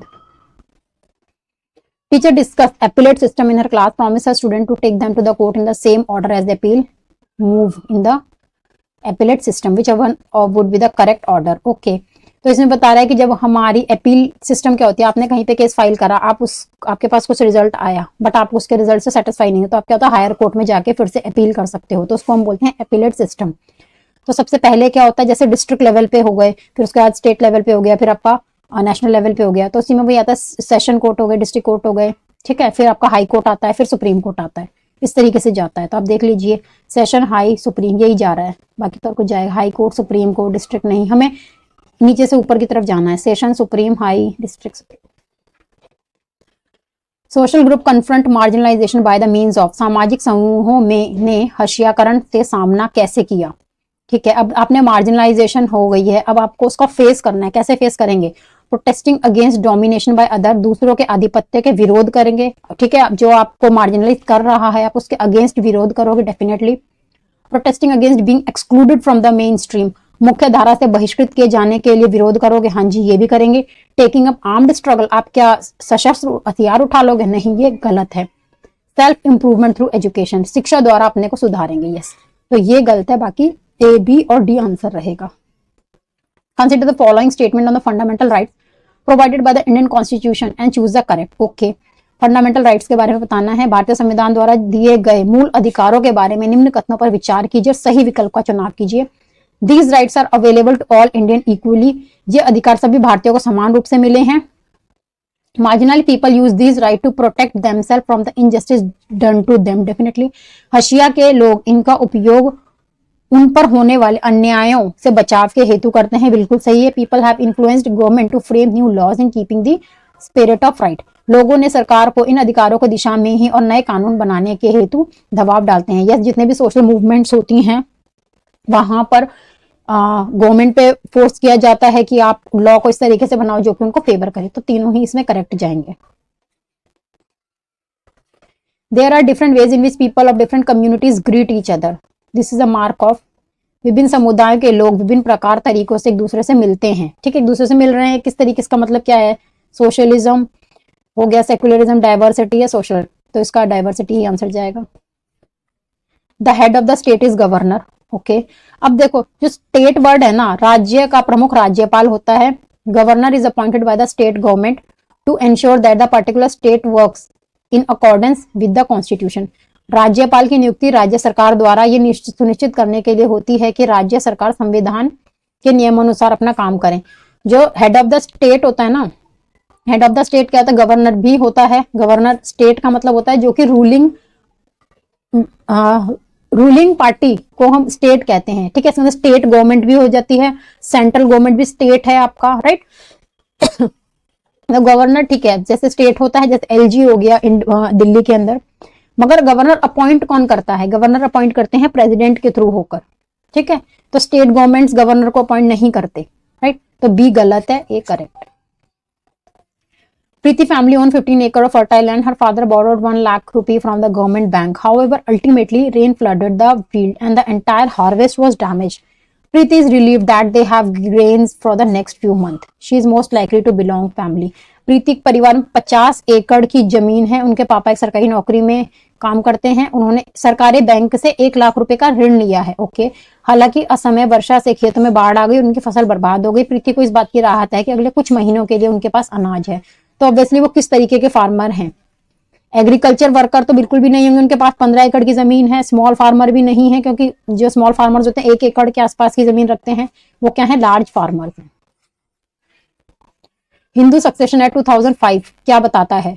हिंदू उत्तराधिकार संशोधन। ये हिंदू उत्तराधिकार संशोधन आपको बताता है कि भाई इक्वल शेयर ऑफ प्रॉपर्टी होना चाहिए मेल फीमेल दोनों में, बच्चों में। ठीक है, ये बताता है बेसिकली। इसमें देख लेना इक्वल शेयर, ये वाला आंसर जाएगा इसका। Which of the following is true about weaver cooperative? Okay, अभी हमने पुटिंग आउट सिस्टम था, उसके अंदर क्या था कि जो मर्चेंट है वो कच्चा माल दे देते थे वीवर्स को, और जो वीवर्स हैं उनको पका हुआ प्रॉपर शर्ट बना के मर्चेंट को दे देते थे। ये पुटिंग आउट सिस्टम हो गया। ठीक है, मगर उससे क्या होता था कि वीवर्स को बहुत नुकसान होता था, उनको बहुत कम पैसे मिलते थे, मगर वो किसी और के पास जा भी नहीं सकते थे। ठीक है, तो बीच में क्या आ गए? कोऑपरेटिव्स आ गए हेल्प करने के लिए। कैसे करते हैं? उन्होंने हेल्प करी, dependence reduce the dependence on merchant, bring higher income for the weavers. व्यापारियों के ऊपर निर्भरता कम करने और बुनकरों को आय बढ़ाने में सहायक करा। बिल्कुल सही है। Indirectly provide support to large companies, अप्रत्यक्ष रूप से बड़ी कंपनियों को सहायता दी नहीं, क्योंकि कोऑपरेटिव्स किसके लिए काम कर रही हैं? वीवर्स के वेलफेयर के लिए। Member weaver work with the putting out system. बुनकर सदस्य दादन व्यवस्था में काम करते हैं? नहीं। जब कोऑपरेटिव्स आ जाते हैं तो दादन व्यवस्था में नहीं करते। Cooperatives are involve in marketing. Yes, सहकारी संस्थाएं किसके लिए काम करती हैं? विपणन में काम करती हैं। ठीक है, तो ये आपका ए और डी करेक्ट है। In India a democratic country universal adult franchise mean. कानून जो एक लोकतांत्रिक देश है वह सार्वभौमिक व्यवस्थित मताधिकार का क्या मतलब है? कि जो भी 18 साल से ऊपर का इंसान है, इररिस्पेक्टिव चाहे उसका बैकग्राउंड कैसा भी है, वो वोट दे सकता है, यही मतलब है। Every person is equal before law. कानून के समक्ष सब लोग इक्वल हैं, ये क्या है? आर्टिकल 14 बोलता है। Providing free education to integrate children with disabilities in the main stream. विकलांग बच्चों को विद्यालय की मुख्य धारा में सम्मिलित करने के लिए निःशुल्क शिक्षा देना। Women above 18 has right to vote. प्रत्येक व्यक्ति जो 18 साल से ऊपर की उम्र का है मत देने का अधिकार, चाहे वो किसी भी, ये वाला करेक्ट है, right. Next, boys and girls are socialized to choose a certain subject for their higher education, not because she or he has an aptitude, but because they are internalized and mean to select specific discipline as per their gender. अब इसको क्या बोलेंगे? उच्च शिक्षा हेतु लड़कों और लड़कियों को विभिन्न विषयों को चुनने के लिए सामाजिकृत नहीं किया गया, क्योंकि उनको उस विषय के लिए अभिवृत्ति पाई गई है, बल्कि उन्हें लिंगानुसार विषयों को आसन करने व चुनने के लिए तैयार किया जाता है। इसे निम्न रूप में देखा जा सकता है।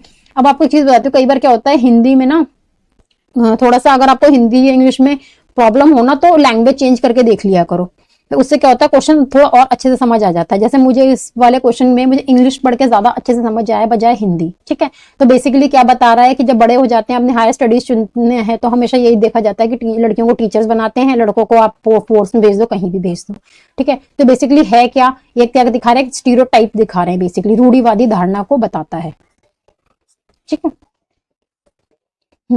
Read the following child right as mentioned in the Child Bill of Right. Okay. I have the right to a good education. Everyone has a responsibility to encourage all children to go to school. Article 28, 19 और 23. I have a right to express my views freely, which should be taken seriously. Everyone has a responsibility to listen to other. Article 12 और 13. Which of the following article in the Indian Constitution are complementary to the above child right? अब इन्होंने कुछ rights बताए हैं, इसमें बता रहे हैं कि ये जो लाइन बताई है ना, इनके राइट्स इनमें से कौन से आते हैं। सबसे पहले क्या है, राइट टू गुड एजुकेशन, ये किसमें आता है, ऑब्वियसली आर्टिकल 21 के अंदर आता है, तो आर्टिकल 21 यही है। बाकी देख लेते हैं, right to express, right to express किसके अंदर आता है आपका, ये आपका आर्टिकल 19 के अंदर आता है। आर्टिकल 19 के अंदर जो 6 राइट्स दे रखे हैं, है ना, वो तो आर्टिकल 21 और 19 जाएगा ये। अगला, which of the following feature of Indian Constitution protects citizen against arbitrary and absolute exercise of power by the state? Okay, भारतीय संविधान में निम्नलिखित विशेषताओं में कौन सी विशेषता नागरिकों की राज्य की सत्ता को मनमाने एवं निरंकुश अधिकार के प्रयोग से रक्षा करती है। अगर आपका स्टेट कोई, जैसे एक आईटी एक्ट करके लगाया था, ये प्रॉपर क्लियरली ध्यान नहीं आ रहा उसमें, तो उसमें गवर्नमेंट ने लॉ लेकर आई थी और उसमें आई थिंक आईटी 66A था, ठीक है, बट जिसमें कई सारी गिरफ्तारियां भी हुई थी कि आप कुछ भी सोशल मीडिया पे कुछ डालोगे अगर वो अगेंस्ट जाता है, इस तरीके से कुछ था। तो बट उसको क्या कर दिया था, जो कोर्ट थी उसने नल एंड वॉइड कर दिया था। क्यों? क्योंकि वो फंडामेंटल राइट्स, जो right to speech, right to express था, उसको इन्फ्रिंज करता था, उसको वॉयलेट करता था, राइट। तो एक्चुअली में वही कह रहा है ये। तो इसमें कौन सा फीचर्स है जो कि आर्बिट्री और एब्सोल्यूट एक्सरसाइज, जो अपने राज्य अपने मनमाने तरीके से कोई भी अगर लॉ बना देता है तो उसको कम करने के लिए कौन सा एक फीचर है कॉन्स्टिट्यूशन में जो कि हेल्प करता है, ये आपका आता है फंडामेंटल राइट, ठीक है। Which of the following is correct about right of a person with disability act 2016? Okay, हमको क्या बताना है, करेक्ट बताना है। निम्नलिखित में से कौन सा विकलांग व्यक्तियों के लिए बनाए गए विकलांगता अधिनियम 2016 के संदर्भ में सही है? The government encourages education of disabled children in special school. सरकार विशेष विद्यालयों में विकलांग बच्चों की शिक्षा को प्रोत्साहित करती है। Person with disability have right for their participation in the society. समाज में पूर्ण भागीदारी के लिए विकलांग व्यक्तियों को भी समान अधिकार प्राप्त है, ठीक है। Union government has allot 10% seat in the educational institute for the person with disabilities. केवल केंद्र सरकार को विकलांग व्यक्तियों हेतु उच्च शिक्षा संस्थानों में 10% आरक्षण दिया जाना चाहिए। वे चाहिए कह रहा है, तो इसमें भी हुआ नहीं है, मतलब only central government office and institution be able to access and facilitate with ramps. ऐसा कुछ भी नहीं है, ठीक है, कि सिर्फ के ही। तो इसमें बेसिकली क्या कर रहा है कि उनको जितने भी पर्सन विद डिसेबिलिटीज है ना, उनको मेन स्ट्रीम में लाने की कोशिश की जा रही है, उनको इक्वालिटी सोसाइटी में लेके आनी चाहिए। भाई नॉर्मल ही है वो बंदे, उनको ये तो इसके लिए गया है, उनको जितना भी सोसाइटी में उनका फुल पार्टिसिपेशन करने के लिए, ठीक है। जो नॉर्मल स्कूल्स में ही है, अगर कोई पर्सन है जिसको थोड़ी सा इशू है विद लेग्स के साथ, तो आप एक नॉर्मल स्कूल में रैंप बनवा दो, ठीक है, आप स्टेयर्स के साथ साथ। तो यही क्वेश्चन कह रहा है। Which of the following is an accurate description of Bhopal gas tragedy 1984? निम्नलिखित में से किसे 1984 की भोपाल गैस त्रासदी का एकदम सही वर्णन माना जाएगा? Okay, explosion of CNG plant, संपीड़न प्राकृतिक गैस प्लांट में विस्फोट, blast in the store house of LPG cylinder, रसोई गैस सिलेंडर गोदाम में विस्फोट हुआ था, production of and poisonous gases to kill rats in the local area spreading diseases, तो क्षेत्रीय स्तर पर बीमारी फैला रहे चूहों को मारने के लिए जहरीली गैस का उत्पादन हुआ था, leakage of poisonous gases from pesticide production plant, कीटनाशक का उत्पादन करने वाले एक प्लांट से जहरीली गैस का रिसाव, ठीक है, ये करेक्ट है। what portion of story history is to be studied at a particular level depends upon? Okay, इतिहास के किस भाग को एक विशेष स्तर पर पढ़ाना है, ये निर्भर करता है। हम हिस्ट्री पढ़ा रहे हैं तो हमें क्या देखना चाहिए, हिस्ट्री हमारा उस वक्त हमारा पढ़ते टाइम क्या होना चाहिए, स्कोप ऑफ हिस्ट्री क्या है, नेचर ऑफ हिस्ट्री या एम्स और objective from the history, value of teaching history. तो बेसिकली अगर आप इसको देखो, अगर आप कोई पर्टिकुलर टॉपिक पढ़ा रहे हो तो सबसे पहले आप उसमें क्या देखो कि आप पढ़ा क्यों रहे हो, है ना। According to the NCF 2005, the primary objective of teaching social science at secondary stages is, ठीक है, राष्ट्रीय पाठ्य चर्चा रूपरेखा 2005 के अनुसार माध्यमिक स्तर पर सामाजिक विज्ञान पढ़ाने का प्राथमिक उद्देश्य है, एक minute, assist student to explore their interest and aptitude in order to choose appropriate university course। छात्रों को उनकी रुचियों और भावों को जानने में सहायता देना ताकि विश्वविद्यालय स्तर पर वो सही कोर्स का व्यवसाय का चयन कर सके। Develop and understanding about social and economic challenge faced by the nation. राष्ट्र के समक्ष सामाजिक और आर्थिक चुनौतियों की समझ विकसित करें। Develop skills of observation, identification and classification, यही होगा। Develop a holistic understanding of environment with emphasis institution of natural and social environment. प्राकृतिक और सामाजिक वातावरण के परस्पर संबंध पर बल देते हुए वातावरण के समग्र समझ विकसित करना। ये दो करेक्ट है ना। Which of the following description, attitude and value suggests that the student have understood the concept of diversity? Okay, इनमें से कौन सा वर्णन मूल्य और भावों को दर्शाता है कि छात्रों ने विविधता का संप्रत्यय समझ लिया है? ओके, हमें इनमें से बता रहा है कि हमें कैसे पता चलेगा कि बच्चों को विविधता समझ आ गई है, डाइवर्सिटी समझ आ गई है। जब बच्चे show respect toward national symbol और मूवमेंट, जब राष्ट्रीय प्रतीकों और इमारतों के प्रति आदर दर्शाएंगे। Show knowledge about different clothing style, जब देश के विभिन्न वेशभूषाओं शैलियों का ज्ञान होगा उनको। Displaying awareness about different language spoken in our country, देश में बोले जाने वाली विभिन्न भाषाओं के प्रति सजगता दिखाएंगे। Displaying attitude of appreciation and respect for the people of different religion, communities, occupation and language, विभिन्न क्षेत्रों, समुदाय, काम धंधों और भाषा वाले लोगों के प्रति आदर और प्रशंसा का भाव रखेंगे, है ना। Consider the given question, choose the correct. Are the existing legal safeguard enough to ensure social equality? Okay, दिए गए प्रश्नों पर विचार करें और सही विकल्प का चुनाव करें। क्या मौजूदा वैधानिक सुरक्षा प्रावधान महिलाओं की सामाजिक बराबरी को सुनिश्चित करने के लिए काफी हैं? ठीक है, एक क्वेश्चन पूछ रहा है जैसे डिस्क्राइब द, अब क्वेश्चन एक्सपेक्ट क्या कर रहा है हमसे, डिस्क्राइब करना है legal safeguard available for women and it's history. महिलाओं के लिए उपलब्ध वैधानिक सुरक्षा प्रावधान और उनके इतिहास की व्याख्या करना है। Explain what is the social equality और एग्जाम्पल, सामाजिक बराबरी क्या है उसे समझाओ, उदाहरण दो। Analyse legal safeguard and justify them, वैधानिक सुरक्षा प्रावधानों को विश्लेषित करना और उन्हें सही ठहराना। Okay, examine reach and limitation of legal safeguard in attaining the equality, बराबरी प्राप्त करने वाले इन वैधानिक सुरक्षा प्रावधानों को पहुंच एवं सूचनाओं की जानकारी देना। ये रहेगा इसका करेक्ट आंसर। ठीक है, जब आप क्वेश्चन पढ़ोगे तो आपको इजीली समझ आ जाएगा कि एक्चुअली में चाहता क्या है हमसे। While teaching about migration in her class, which of the following factor would be considered as a relevant? Okay, शिक्षा क्या पढ़ा रही है? एक प्रवास पढ़ा रही है। उत्प्रवास होता है, एक आप प्रवास होता है ना। लोग क्या होता है जब एक जगह से दूसरी जगह जाते हैं हम प्रवास कहते हैं, चाहे फिर शादी होती है वो भी एक प्रवास है ना, नौकरी के लिए, शिक्षा के लिए, और कहीं पे जहां से हम जा रहे हैं वहां पे क्या है, स्वास्थ्य की कमी है इस वजह से कहीं आप छोड़ के जा रहे हो, तो ये सारे प्रवास का एग्जाम्पल हैं।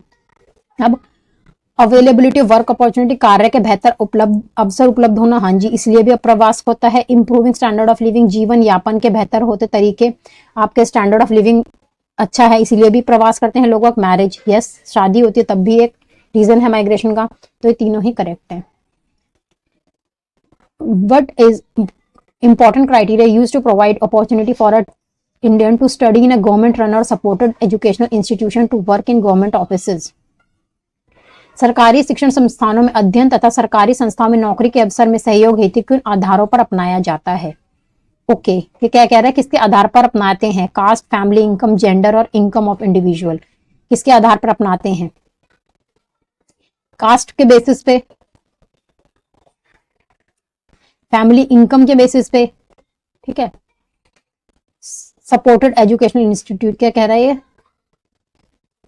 used to provide Indians to study in a government run और supported educational institute, ठीक है। कोई पढ़ाने वाले जो सरकारी संस्थान होते हैं जो पढ़ाते हैं वो आपको वर्क करते हो और गवर्नमेंट ऑफिस में, तो आपको अपॉर्चुनिटी दे रहे हैं, क्या ध्यान में रख के, ठीक है। कास्ट देखकर भी देखते हैं और फैमिली इनकम देखकर भी देते हैं, जेंडर देखकर भी देते हैं, ठीक है। इनकम ऑफ इंडिविजुअल देख के नहीं। Which of the following symbolize diversity? Okay, निम्नलिखित में से कौन सा विविधता की ओर संकेत करता है? ये वाला क्वेश्चन अब सब कर ही देंगे। विविधता है people belonging to same caste but living in different places marry people from their own caste. अच्छा, जो समान जाति के लोग हैं, ठीक है, वो कह रहे हैं अलग अलग जगहों पे रह रहे हैं मगर उन्होंने शादी क्या करी, अपनी ही कास्ट में करी है। Student from same locality but belonging to different caste studying in a school. अच्छा, एक ही इलाके में बच्चे हैं, अलग अलग जातियों के हैं बट एक ही स्कूल में पढ़ते हैं।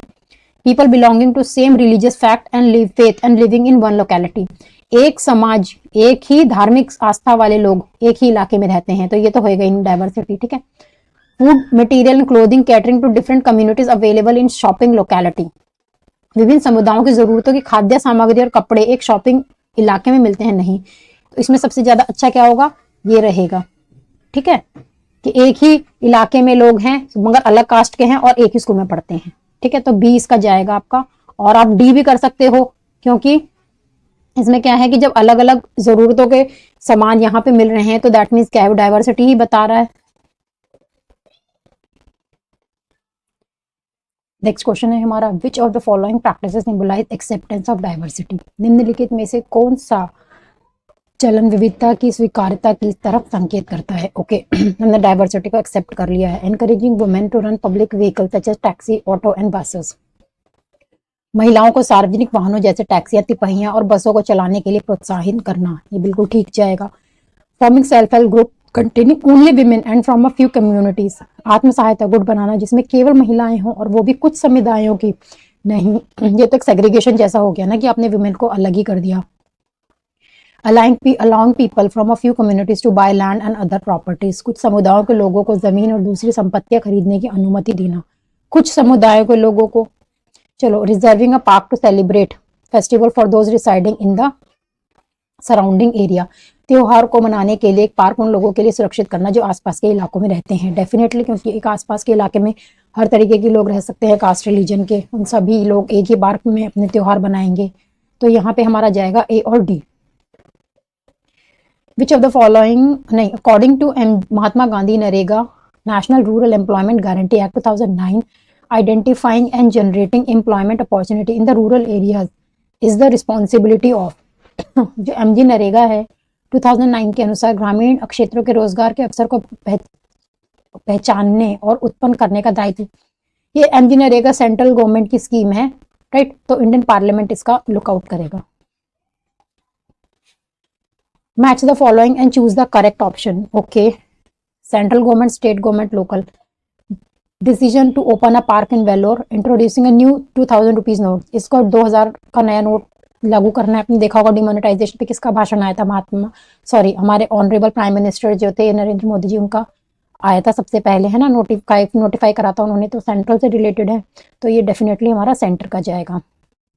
Decision to set up regional transport office, regional transport office ये स्टेट का है, और एक पार्क ओपन करना है, ये यहाँ पे आ जाएगा, ठीक है। नेक्स्ट देखते हैं,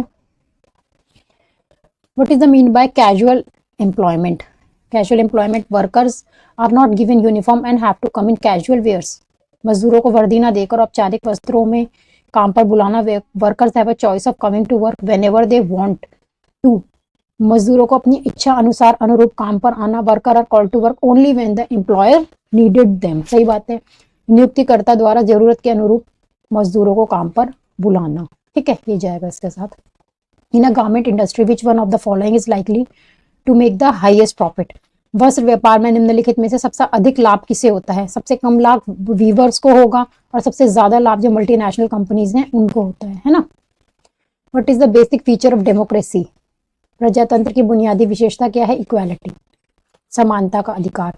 कविता sell tea at 5 AM at a bus station, at 7 AM she goes to fetch water from a far away well, after returning back home she cooks food, washes clothes, cleans the house and then goes to the market to purchase item for her tea shop. Kavita is currently facing what, ठीक है। कविता सुबह 5 बजे बस अड्डे पर चाय भी बेचती है, 7 बजे दूर कुएं से पानी लेने आती है, घर वापसी आकर खाना बनाती है, कपड़े धोती है, घर की सफाई करती है और फिर बाजार अपनी जाकर चाय का सामान लाती है। तो उस पर क्या पड़ रहा है, केयर गिविंग वर्क है, देखभाल वाला कार्य है, या डबल बर्डन पड़ रहा है, दोहरा बोझ पड़ रहा है ऑब्वियसली इसके ऊपर, है ना। Which among the following fundamental rights will be violated if a group of people from a Jain community is not allowed to open a learning center on the teaching of Jain Tirthankar? निम्नलिखित में से कौन से मौलिक अधिकारों का हनन होगा अगर जैन समुदाय के लोगों के एक समूह को जैन तीर्थार्थियों की सीखों पर शिक्षा केंद्र खोलने की अनुमति नहीं दी जाती। ये भी बताया था मैंने, माइनॉरिटी राइट्स होते हैं आर्टिकल 29 और 30, इसके अंदर आर्टिकल 29 में आपके स्क्रिप्ट लैंग्वेज को प्रमोट करने की बात की जाती है, राइट। 30 में तो एक्चुअल में हो क्या रहा है यहाँ पे, जो कल्चरल और एजुकेशनल राइट हैं वो यहाँ पे वायलेट होंगे। What is the meant by right to constitutional remedies, संवैधानिक उपचारों के अधिकारों के अभिप्राय क्या हैं। कॉन्स्टिट्यूशनल रेमेडीज क्या है, आपका कोई भी फंडामेंटल राइट वायलेट होता है तो इसके रिगार्डिंग आप कहाँ जा सकते हो, गवर्नमेंट के पास जा सकते हो, सॉरी जुडिशरी के पास जा सकते हो। ठीक है, अब क्या है right to constitutional remedies, right of a government to amend the constitution, सरकार का संविधान में संशोधन करने का अधिकार। Right of a citizen to appeal to the court in case of violation of their fundamental rights, यही जाएगा, नागरिकों का उनके मौलिक अधिकारों के हनन होने पर न्यायालय में अपील करना, मेन यही होगा, बाकी नहीं है इसमें। Right of a government to expand its power, right of a citizen to demand new provision under which of the jurisdiction of the supreme court the dispute between centre and states are included. ये बार बार मैंने करवाया था, original jurisdiction के अंदर आपके supreme court देखता है जब लड़ाई हो रही है दो स्टेट्स में, आपस में कोई इशू है या स्टेट और सेंटर में कोई इशू है, वो आता है आपका सुप्रीम कोर्ट के अंदर ओरिजिनल ज्यूरिसडिक्शन में, राइट। एक होता है रिट ज्यूरिसडिक्शन में, अगर आपका कोई फंडामेंटल राइट वायलेट हो रहा है तो सुप्रीम कोर्ट या जिसके रिट के अंदर जिस ज्यूरिसडिक्शन के अंदर देखता है वो आता है writ jurisdiction, right. Appeal jurisdiction के अंदर आता है कि जब लोअर कोर्ट हायर कोर्ट में या कोई पब्लिक हो गया, स्टेट हो गया, जब हम एक एज ए अपील की तरह काम किए जाते हैं, ठीक है। एडवाइजरी ज्यूरिसडिक्शन के अंदर आता है कि आपका जो सुप्रीम कोर्ट है एज ए प्रेसिडेंट है वो सुप्रीम कोर्ट से एज ए एडवाइजरी ले सकते हैं किसी भी इशू पे, right. Read the following assertion and reasoning. Empire in the past heavily depended on Adivasis for the access to the forest resources. सही बात है, इतिहास में साम्राज्य वन संसाधनों के लिए आदिवासियों पर निर्भर रहते थे, ठीक है। The Adivasis has a deep knowledge of access to as well as control over the most of the forest because आदिवासियों के पास वनों तक पहुंच कर गहन ज्ञान और साथ ही अधिकतर वनों पर अधिकार भी था, तो ये दोनों ही करेक्ट जाएंगे। Which of the following Consider the following statement and choose the correct options. Okay, निम्नलिखित कथनों पर विचार कीजिए, सही विकल्प को चुनें। The term minority refers to communities that are numerically small in relation to the rest of the population. ठीक है, minority का एक टर्म है कि अल्पसंख्यक शब्द इस्तेमाल ऐसे समुदायों के लिए किया जाता है जो संख्या की दृष्टि से बाकी समुदाय आजाद आबादी के मुकाबले बहुत कम है, राइट है। The term minority is not just about the member but encompasses the issue of power access to resources, right है। अल्पसंख्यक शब्द केवल संख्या के सवाल तक ही नहीं होता बल्कि सत्ता संसाधनों तक पहुंचने आदि मुद्दों से भी जुड़ा है, दोनों ही लाइनें करेक्ट हैं। Social science equip children mainly with the ability to, okay. सामाजिक विज्ञान बच्चों को प्रमुख रूप से क्या तैयार करता है, थिंक इंडिपेंडेंटली, स्वतंत्र रूप से सोचने की क्षमता देता है, सही बात है। क्वेश्चन सुपरस्टिशंस, अंधविश्वासों पर प्रश्न करने की क्षमता देता है, ये भी देता है। Unlearn gender bias and stereotype, लिंग पूर्वाग्रह और रूढ़ि की बनी पूर्व समझ को तोड़ने की समझ बनाने को देता है, ये भी देता है। Follow rules and social code of conduct, सामुदायिक नियमों सामाजिक आचारों के पालन करने की क्षमता हेतु, ये गलत है, ठीक है। ABC जाएगा इसका। Sensitivity towards women issues can be encourage in classroom by, कक्षा में महिलाओं की समस्याओं के और संवेदनशीलता को प्रोत्साहन कैसे किया जा सकता है। Asking student to read the text book on a woman in history, छात्रों को इतिहास में महिला के ऊपर पाठ्य पुस्तकों को पढ़ने के लिए कहने के द्वारा। Listing the constitutional provision for women, महिलाओं के लिए संवैधानिक प्रावधानों को सूचीबद्ध करने के द्वारा, सही बात है। आप ये देखो कि वुमेन को कौन कौन से राइट्स मिले हुए हैं। Collecting introspection on testimonies of discrimination, भेदभाव के साक्ष्यों पर सामूहिक आत्मविश्लेषण के द्वारा, या discussing power relations between main and women in the society, समाज में पुरुषों और महिलाओं के बीच शक्ति बल संबंधों पर चर्चा करने के द्वारा, राइट। तो यहाँ पे आपका आएगा B और D करेक्ट जाएंगे। अगला देखते हैं assertion and reasoning. Both prime minister Jawaharlal Nehru and deputy prime minister Vallabh Bhai Patel were against the creation of linguistic state, okay. They were against state reorganization commission recommended 1956 the redrawing of district and provisional boundaries to form a compact provinces of Assamese, Bengali, Udiya, Tamil, Malayalam, Kannada respectively। सही बात है, जब starting में वल्लभ भाई पटेल ने क्या हुआ था, आपके स्टेट्स बन गए थे इंडिपेंडेंस के बाद, मांग उठने लगी थी कि लैंग्वेज के आधार पर हमें स्टेट का डिवीजन हो, ठीक है। तो सबसे पहले जो स्टेट बना था लैंग्वेज के आधार पर वो था आंध्र प्रदेश, राइट। तो उसके बाद एक नया स्टेट रीऑर्गेनाइजेशन एक्ट आया था 1956 का, जिसने के अंदर कितने बन गए थे आपके अप्रोक्सीमेटली 14 स्टेट्स बन गए थे टोटल, जो कि बाद में बाइफर्केट होते रहे।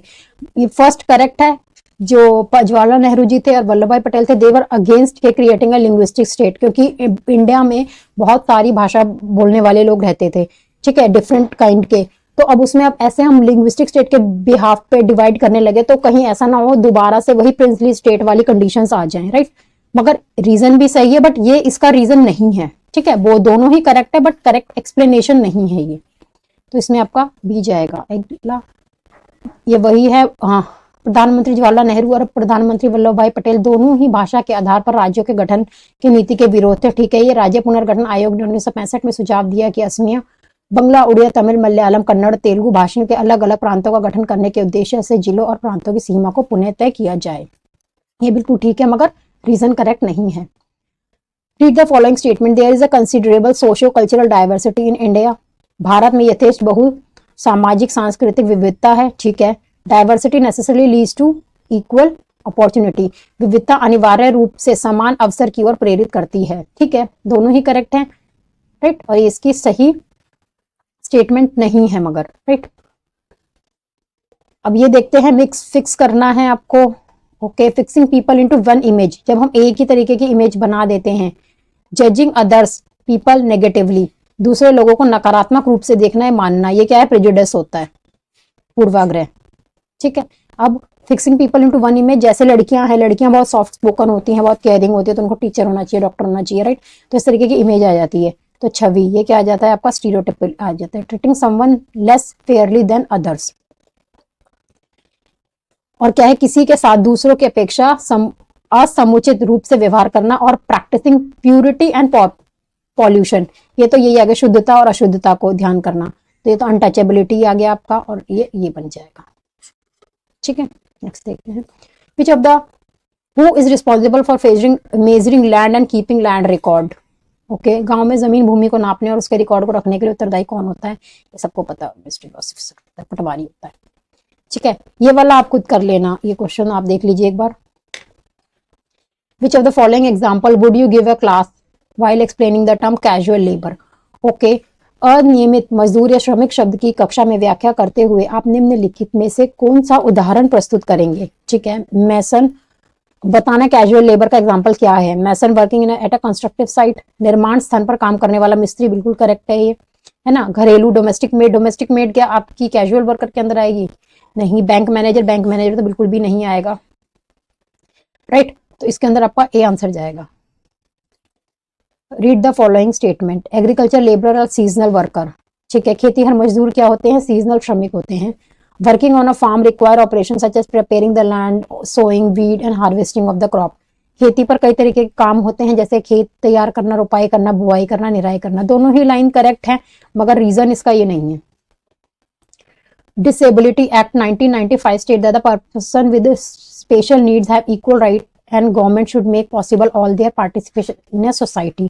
विकलांगता अधिनियम 1995 कहता है कि विशेष आवश्यकताओं वाले व्यक्तियों को भी समान अधिकार प्राप्त है और सरकार में समाज उनकी पूर्ण भागीदारी संभव बनानी चाहिए, ठीक है, बिल्कुल correct. Under this agreement act the government has to segregate children with special need into special schools. इस अनुच्छेद के अंतर्गत सरकार विशेष आवश्यकताओं वाले बच्चों को विशेष विद्यालयों में अलग करना होता है, नहीं, ऐसा कुछ नहीं है, सेग्रीगेशन नहीं है, ठीक है। Only A is correct.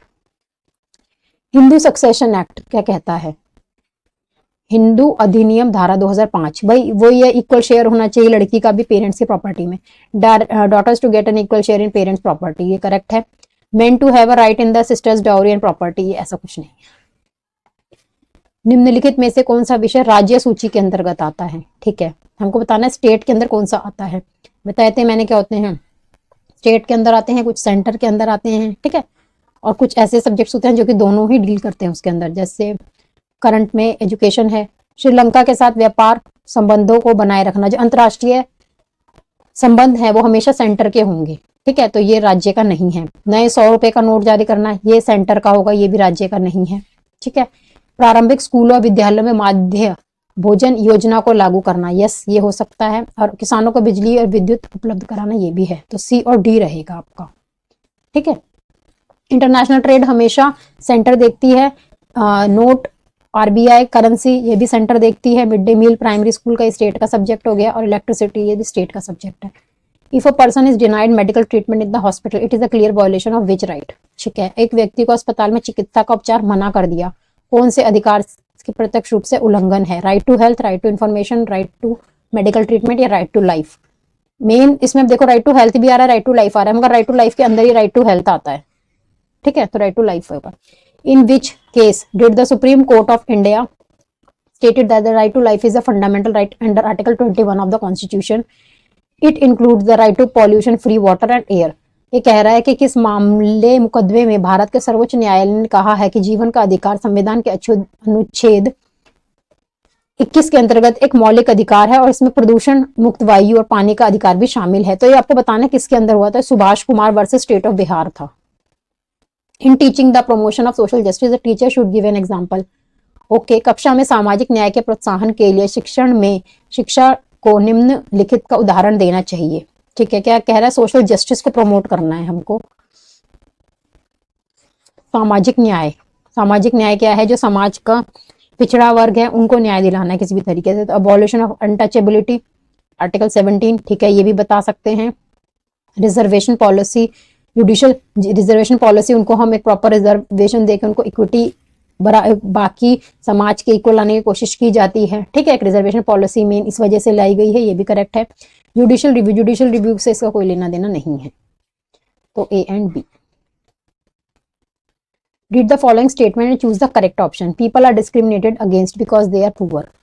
ठीक है, निम्नलिखित कथनों को पढ़िए और सही विकल्प का चयन करना है। लोगों के साथ भेदभाव इसलिए होता है क्योंकि वे गरीब हैं। ठीक है, ये रीजन है क्योंकि poverty and lack of resources are reason for the inequality in India. गरीब, निर्धनता एवं संसाधनों का अभाव भारत में असमानता का मुख्य कारण है। ये दोनों रीजन सही हैं और ये इसके सही रीजन है।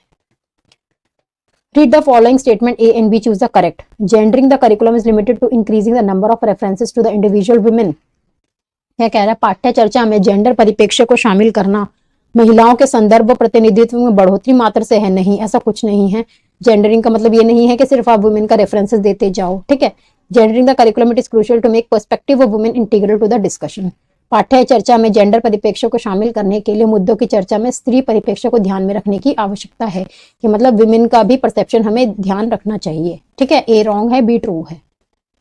तो be true. To initiate a discussion on the importance of voting in an election, which of the following topic is relevant for the teacher to focus on? चुनाव के मतदान के महत्व पर एक चर्चा की शुरुआत होते हेतु निम्नलिखित में से कौन सा विषय सबसे प्रासंगिक होगा?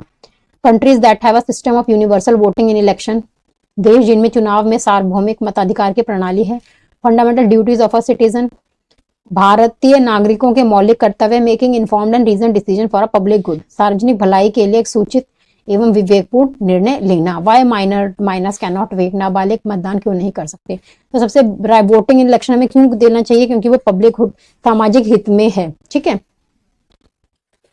During emergency in India 1975 and 77, newspaper were asked to take permission from the government before publishing any piece. This example is an appropriate to explain which of the following concept.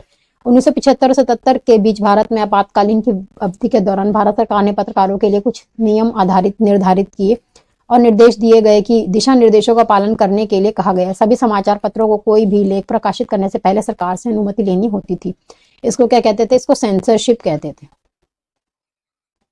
Right, a role play on a childhood experience, doctor B.R. Ambedkar can help social science student to understand the following. Okay, Bhimrao Ambedkar के बचपन के अनुभव के role play में निम्न में से किसे समझने में सामाजिक विज्ञान के विद्यार्थियों के लिए सहायक हो सकता है? रोल प्ले कर रहे हैं बचपन का B.R. अम्बेडकर जी का। The way and means by which constitution are written, उन तरीकों व साधनों को जिनके द्वारा भारतीय संविधान लिखा गया है। अब छोटे बच्चे का चाइल्डहुड का कर रहे हैं तो उस टाइम पे तो था ही नहीं, तो ए तो वैसे ही एलिमिनेट हो गया। ठीक है, अब ए एलिमिनेट हो गया तो बी और सी रह गया। बाकी देख लेते हैं। Empathise with the marginalised section of society, हाँ, समाज की हत्याई समूहों के साथ सहानुभूति हो जाएगी अगर आप B.R. अम्बेडकर जी का रोल प्ले करेंगे तो। How untouchability was practising during colonial era, औपनिवेशिक समय में अस्पृश्यता का चलन कैसा था? तो बी और सी जाएगा इसमें। Which of the following strategies are most suitable for stimulating a child's thought process and critical outlook in a social science classes? सामाजिक विज्ञान की कक्षा में बच्चों में चिंतन प्रक्रिया तथा समालोचनात्मक दृष्टिकोण को प्रोत्साहित करने हेतु निम्न में से कौन सी युक्तियां सबसे उपयुक्त हैं? ठीक है, चाइल्ड के थॉट प्रोसेस को क्रिटिकल आउटलुक देना है। Discussion on issues, audio visual opinions of teacher, मुद्दों पर चर्चा, दृश्य श्रवण सामग्री या शिक्षक का मत। ओपिनियन ऑफ टीचर नहीं होता, ठीक है, बाकी आप इन पर डिस्कस कर सकते हैं। Which of the following associated with panchayati raj, panchayati raj के साथ कौन कौन एसोसिएटेड है? ग्राम सभा, विधानसभा, पंचायत समिति और जिला परिषद। इसके अंदर क्या आएगा आपका? पंचायती राज के अंदर क्या आता है? ग्राम सभा आती है, ठीक है, विधानसभा नहीं आएगी, बी नहीं है, ठीक है, पंचायत समिति, जिला परिषद। Consider the following statement A and B, choose the correct option. Okay, Rajya Sabha function primarily as a representative of state. Rajya Sabha मुख्यतः देश के राज्यों के प्रतिनिधित्व के रूप में कार्य करती है, सही बात है, ठीक है। जो पार्लियामेंट के अंदर हमारी राज्यसभा है या काउंसिल ऑफ स्टेट्स है, वो क्या होता है? जो डिफरेंस जितने भी हमारे स्टेट्स हैं इंडिया में, उनको रिप्रेजेंट करती है। Rajya Sabha can not initiate legislation and bill and is not required to be pass through Rajya Sabha to become a law. Rajya Sabha कोई भी विधान या विधेयक बनाने का प्रस्ताव नहीं पेश कर सकती। बिल के कानून के रूप में लागू करने के लिए आवश्यक नहीं कि उसे राज्यसभा की सहमति मिल चुकी हो, ठीक है। ऐसा भी नहीं है कि राज्यसभा भी कोई बिल इनिशिएट कर सकती है, ठीक है। बिल क्या होता है? कोई भी जब आपको लॉ लेकर आना है तो सबसे पहले एक बिल के रूप में आता है, उस पर बात चलती है, ठीक है, कमेटी बैठती है, सब एग्री करते हैं, तो बिल क्या बन जाता है? एक्ट बन जाता है। तो राज्यसभा भी कर सकती है, ठीक है। तो जो फाइनेंस बिल जो होता है वो राज्यसभा नहीं ला सकती, तो ए करेक्ट है, बी रॉन्ग है। व्हेन कॉटन बिकम हैंडकरचीफ ये ट्रेवल्स थ्रू, कपास जब रुमाल या तौलिया बनता है तब ये केवल डैश से गुजरता है। वही कह रहा है कि कॉटन से रुमाल बनने तक क्या होती है? ये चेन ऑफ मार्केट से गुजरता है ना, बाजारों की श्रृंखला से, सही बात है। Consider the following statement, Phoolwati works in a Ramagya paddies field and earn 40 rupees a day. Phoolwati Ramagya के धान के खेत में काम करती है, प्रतिदिन 40 रुपए कमाती है, इसलिए कैजुअल वर्कर हो गई है, ठीक है। और इसके बाद Rajmohan work at his own field and also at Ramagya rice mill. जो राजमोहन है वो अपने खेत पर भी काम करता है और रामज्ञा के मिल पर भी काम करता है। तो which must be a landless labour, तो कौन सा एक भूमिहीन मजदूर है, ठीक है। तो भूमिहीन मजदूर है कौन? भूमिहीन मजदूर तो फूलवती हुई खाली, क्योंकि राजमोहन के पास तो खुद का भी जमीन है ना। I cannot possibly bear the idea that a man who got wealth should have the vote, but the man who has got the character but no wealth or the illiteracy should have no vote, or that a man who works honestly by the sweat of his brow day in day out should not have the vote for the crime of being a poor woman. Whose words are these? ये किसने बोला है? मैं ये विचार से सहन नहीं कर सकता कि जिस व्यक्ति के पास संपत्ति है वो वोट दे सकता है, लेकिन जिसके पास चरित्र है पर संपत्ति या शिक्षा नहीं है वह वोट नहीं दे सकता, या जो दिन भर अपना पसीना बहाकर ईमानदारी से काम करता है वो वोट नहीं दे सकता, क्योंकि उसने गरीब आदमी होने का गुनाह किया है। तो ये लाइनें किसने बोली हैं? ठीक है, महात्मा जी ने बोली हैं, महात्मा गांधी जी ने। अ पैट्रियर्कल सोसाइटी इज वन, पैट्रियर्कल सोसाइटी होगी पितृसत्तात्मक समाज, सबको पता होगा, आप इसमें से खुद कर लीजिएगा। Right to health environment is intrinsic to which of the following fundamental right. अब हेल्दी एनवायरमेंट किसका अंदर आता है? राइट टू लाइफ के अंदर आएगा, है ना। Consider the following statement, purpose of constitution is to design the nature of countries political system. सही बात है, कॉन्स्टिट्यूशन का पर्पस क्या है? पॉलिटिकल सिस्टम बनाना, एडल्ट सरफेज करते हैं। Purpose of constitution is to direct public and private life of the citizen of its country. नहीं, जो पर्पस ऑफ कॉन्स्टिट्यूशन का क्या है कि संविधान का उद्देश्य अपने देशों के नागरिकों की सार्वजनिक और निजी जिंदगी को भी निर्धारित करना नहीं, ठीक है। तो ए सही है, बी गलत है। Which one of the following does not fall in the purview of civil law? दो लॉ होते हैं, क्रिमिनल और सिविल, ठीक है। क्रिमिनल लॉ वो लॉ होते हैं जो कि हम कहते हैं कि वो क्राइम करके तुमने सोसाइटी के अगेंस्ट क्राइम कर दिया है, ठीक है। जैसे मर्डर हो गया, वो क्या है?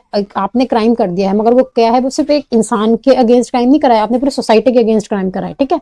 वहीं पे कोई पेपर डिस्प्यूट हो गया, लैंड डिस्प्यूट केस हो गया, तो वो क्या हो गया? एक सिविल लॉ है, ठीक है। तो वो एक पर्टिकुलर इंसान के अगेंस्ट होता है। तो अब यही कह रहा है कि कौन सा सिविल लॉ के अंदर नहीं आता है, तो दैट मीन्स कौन सा क्रिमिनल लॉ है, ठीक है। Divorce case, custody of children, dispute related to sand of land, sale of land, harassing a women for dowry, तलाक का मुकदमा, बच्चों की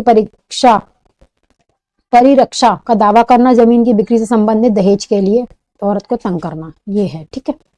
अगला, the following article Dalit used to file a case in being discriminated on the basis of caste, ठीक है।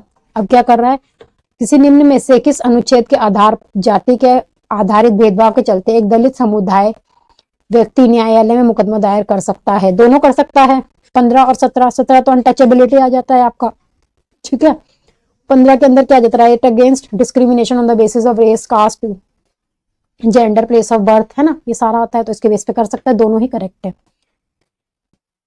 Miss Rinki find it difficult to get an apartment on a rent on her being a single woman. अच्छा, which on following is the most informed and rational response if you consider the principle of social justice.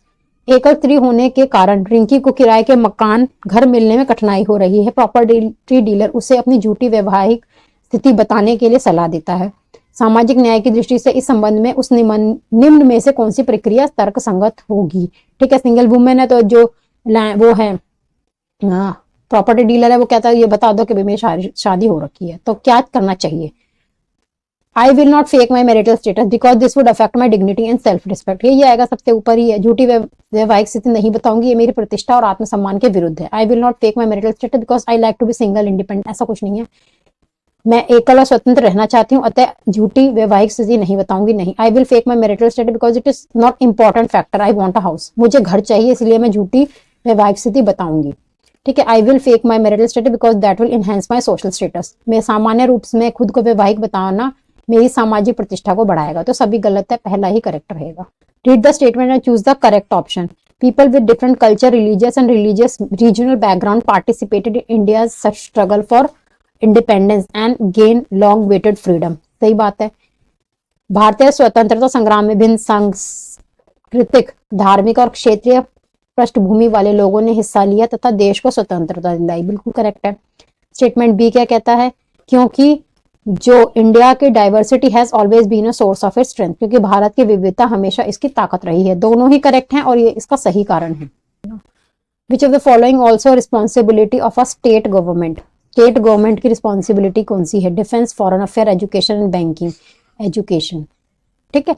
आप इसमें देखो defence है तो normally central की वो responsibility होगी। आप ऐसा करके तो नहीं भी समझ आए, ये ध्यान रख के चलो कि कौन सी ऐसी चीज जो कि पूरी कंट्री में एक जैसी होनी चाहिए। ठीक है, तो सेंटर ही देखेगी। डिफेंस पूरी कंट्री में एक जैसा होना चाहिए। फॉरेन अफेयर्स जो होते हैं हमारे विदेशी मामले, और बैंकिंग सिस्टम पूरी कंट्री में एक जैसा ही होता है। ठीक है, एजुकेशन है हर स्टेट की अलग होती है, हो सकती है ना। Weaver get the best price. अब बुनकरों को उचित मूल्य कहाँ मिलता है? पुटिंग आउट सिस्टम में, कोऑपरेटिव में। ऑब्वियसली कोऑपरेटिव में उनको बेस्ट मिलता है, इसमें आगे जाने की जरूरत ही नहीं है। Why do agricultural labor in India at a time receive wages that are less than the market prevailing wages? ऐसा क्यों होता है कि भारत में कृषि मजदूरों को बाजार में प्रचलित मजदूरी से कम मजदूरी मिलती है? A, as it is fixed by the government hence they accept, क्योंकि ये सरकार द्वारा निर्धारित है इसीलिए वो स्वीकृत करते हैं। नहीं, बिल्कुल गलत है ना। अब A तो रॉन्ग है, तो B और C बचा है। They may borrow from the farmer who employed them, है ना, सही है। जिन किसानों के यहाँ वो काम करते हैं उनसे उन्होंने उधार पैसे लिए होंगे। They could get a regular employment from a low using paying farmer, जो कम मजदूरी देते हैं उन किसानों से इन्हें नियमित रूप से रोजगार मिलता है। ठीक है, दोनों रीजन बनते हैं।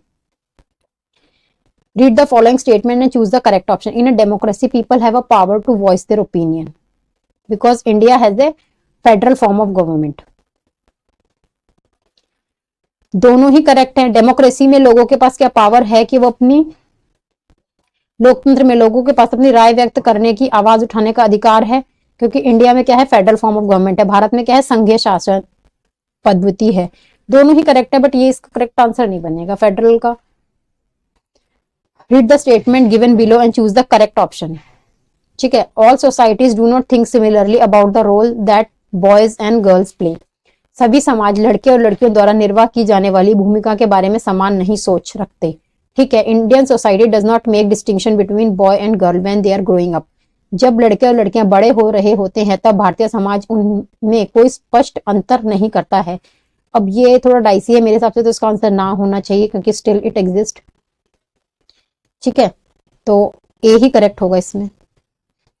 टायरनी ऑफ मेजोरिटी मतलब, अच्छा, बहुमत की निरंकुशता का क्या अर्थ है? वो ये जो ज्यादा संख्या में होता है वो कम वालों को दबाता है किसी न तरीके से, वही बात कर रहा है ये।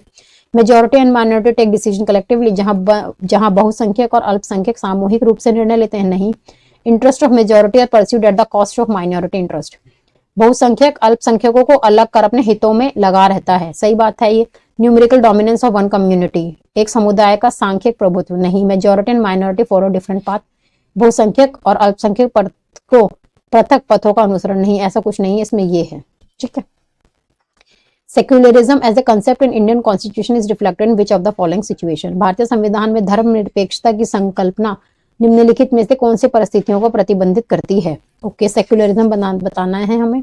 इन a particular place only one religion is allowed to be practice. किसी स्थान पर केवल एक धर्म का पालन की अनुमति होती है? नहीं, तो ये तो सेक्युलरिज्म है ही नहीं। Display of religious symbol in court and police station. अदालतों और पुलिस चौकियों में धार्मिक चिन्हों का प्रदर्शन? नहीं जी। State refrain from intervening when member of one community dominate other from the same community. जब एक समुदाय का सदस्य उसी समुदाय के दूसरे सदस्यों पर प्रभुत्व जमाता है, जब राज्य हस्तक्षेप से दूर रहता है? नहीं, ऐसा कुछ नहीं है। People have the freedom to practice their religion without any discrimination. लोग और व्यक्तियों को बिना किसी भेदभाव के साथ अपने धर्म का पालन करने का स्वतंत्रता है। Which of the following guarantee the independence of a judiciary in India? Judiciary is independent. निम्नलिखित में से कौन सा भारत में न्यायपालिका की स्वतंत्रता को सुनिश्चित करता है? Okay, the other branches of government can not interfere in the work of judiciary. सरकार की अलग शाखाएं न्यायपालिका के कार्यों में हस्तक्षेप नहीं कर सकती। द कंडक्ट ऑफ जज can be discussed in parliament. न्यायाधीशों के व्यवहार को संसद में चर्चा की जा सकती है। जजेस can not be removed from the office on the ground of mention in the constitution. न्यायाधीशों को कार्यालय से हटाया नहीं जा सकता सिवाय उन आधारों पर जो कि संविधान में उल्लेखित है। ये बिल्कुल करेक्ट है। ठीक है, आप न्यायाधीश को ऐसे नहीं हटा सकते, कॉन्स्टिट्यूशन में प्रॉपर मेंशन है, उसके बिहाफ पर हटाते हैं। ठीक है, तो आपका सी बनता है। और जजेस कैन प्रैक्टिस आफ्टर रिटायरमेंट। न्यायाधीश सेवानिवृत्त के पश्चात भी कार्य कर सकते हैं? नहीं, ऐसा नहीं है। तो आपका और क्या जा रहा है इसके अंदर? आपका ये है, क्योंकि हस्तक्षेप नहीं कर सकती, तो ए और सी जाएगा। Why are minimum wages legislated? न्यूनतम वेतन के लिए कानून क्यों बनाया गया है? ठीक है, to ensure worker are paid according to the labour they put in. ये सुनिश्चित करने के लिए कि मजदूरों को उनकी मजदूरी और मेहनत के हिसाब से मेहनताना मिले। ठीक है, to prevent employer from exploiting the worker. मजदूरों को मालिकों द्वारा शोषित होने से बचाने के लिए, बिल्कुल ठीक है। To reduce the profit of employer, मालिकों के मुनाफे लाभ को घटाने के लिए। इसमें ऐसा कुछ नहीं है, मेन न्यूनतम तो यही ध्यान में रखकर दिया जाता है। ठीक है। A child worried about the increasing air pollution asked if her fundamental right is being violated. अब बच्ची बढ़ते हुए वायु प्रदूषण से चिंतित होकर पूछती है क्या उसके मौलिक अधिकारों का उल्लंघन किया जा रहा है? मतलब राइट टू प्योर एयर क्या हो जाएगी? राइट टू लाइफ के अंदर आता है। History text book at elementary level focus on. प्रारंभिक एवं माध्यमिक स्तर पर इतिहास की पुस्तकों का केंद्र होता है how history was actually discovered and interpreted. इतिहास की खोज या व्याख्या कैसे हुई? How evidence is collected and examined. साक्ष्यों का एकत्रण और परीक्षण कैसे होता है? Narration of the lives of kings and queen. राजाओं और रानियों के जीवन वृत्तांतों पर understanding the basic process and not get lost in the detail of who when where. मूलभूत प्रक्रियाओं को समझना, ना कि कौन कब कहाँ के विवरण में खो जाना। ऐसा कुछ नहीं है। ठीक है, ये वाला तो बढ़ के पढ़ते ही है और टॉपिक ही है, तो ए बी सी जाएगा इसका। A newspaper article stated that 5 children aged between 12 से 15 working in a Bengal factory had died due to poor working condition। ठीक है, एक अखबार में लेख आया कि भारत में चूड़ी बनाने वाले फैक्ट्री में काम करने वाले 12 से 15 साल की उम्र के 5 बच्चों की खराब कार्यदशाओं के कारण मौत हो गई। उपयुक्त उदाहरण निम्नलिखित में से क्या समझाने के लिए दिए गए हैं? Right against exploitation, daily veg labour, cultural and education right, discrimination. तो यही आएगा आपका 23 और 24। आर्टिकल 24 आता है ना, फोर्स्ड लेबर। तो ठीक है, which country has started civil right movement 1964 to prohibit different kind of social discrimination. 1964 में किस देश ने विभिन्न प्रकार के सामाजिक भेदभाव की रोकथाम के लिए नागरिक आधार अधिनियम बनाए? तो साउथ अफ्रीका था। रोजा पार्क वाला है ना। Arrange the following in ascending order public participation. अच्छा, इंक्रीजिंग ऑर्डर में पंचायती राज संस्थानों को उनकी जन भागीदारी के क्रम से लगाइए। ठीक है, सबसे पहले क्या? पंचायत समिति है, ग्राम पंचायत है, जिला परिषद है। सबसे पहले ग्राम पंचायत आती है, पंचायत समिति हो गई, जिला परिषद हो गया। ठीक है, ऐसे आता है। Which one among the following is an elected member in municipal corporation. Elected member कौन होता है? जिसको हम इलेक्ट करते हैं। ठीक है, वो होता है councillor.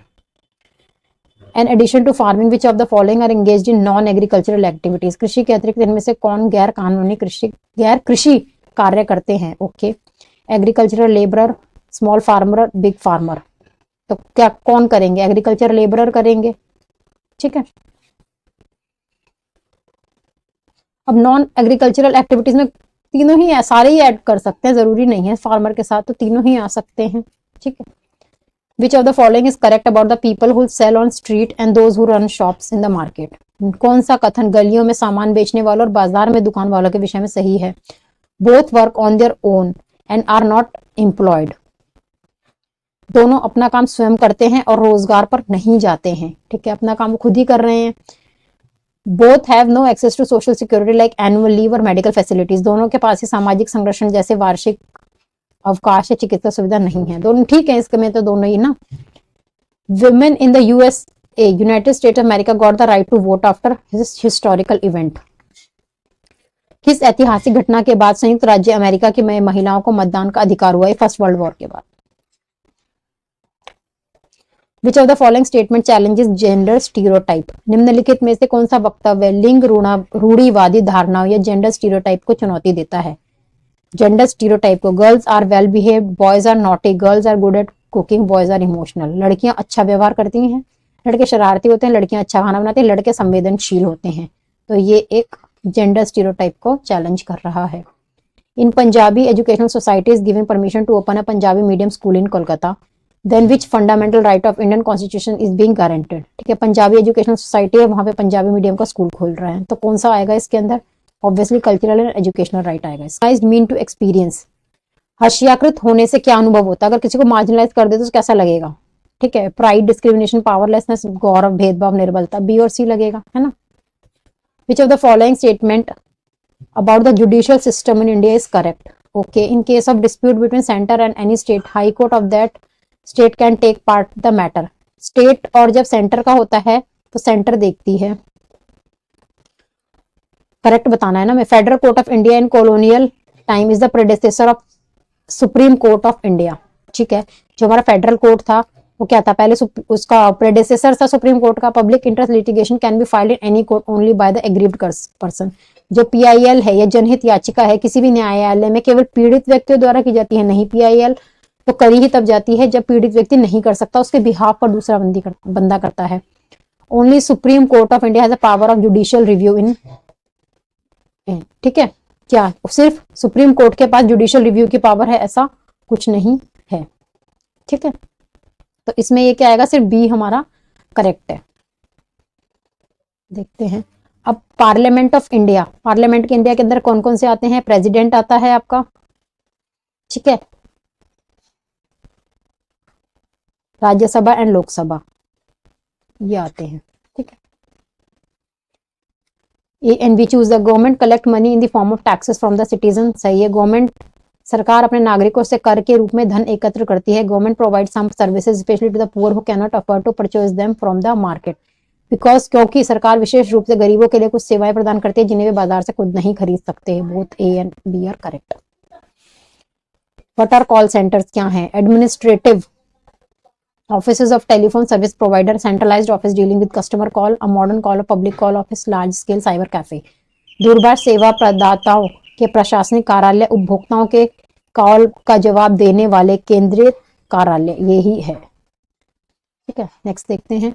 Consider the following statement and choose the correct option in the market economy. निम्नलिखित कथनों पर विचार करें तथा बाजार अर्थव्यवस्था में उन्हीं की सही क्रम का चयन करें। Ginning mill clean cotton and makes it into ball. Weaver return with clothes. Spinning mills buy the cotton and sell yarn to the yarn dealer give yarn to the weaver. ठीक है, सही क्रम में लगाना है आपको बेसिकली। इसमें ये कर लेना भाई, ये वाला बहुत इतना टफ नहीं है। यहाँ पे आपकी वीडियोस कंप्लीट होती हैं। आई होप आपको बहुत हेल्प मिली होगी इन मल्टीपल चॉइस क्वेश्चंस को करके, और डेफिनेटली आप आगे एग्जाम्स में भी हेल्प मिलेगी आपको, राइट। तो ठीक है, अब हम नेक्स्ट वीडियो में मिलते हैं। जब तक काइंडली सब्सक्राइब कीजिए, सपोर्ट कीजिए चैनल को अगर आपको मेरा वर्क अच्छा लगता है। Bye, thank you.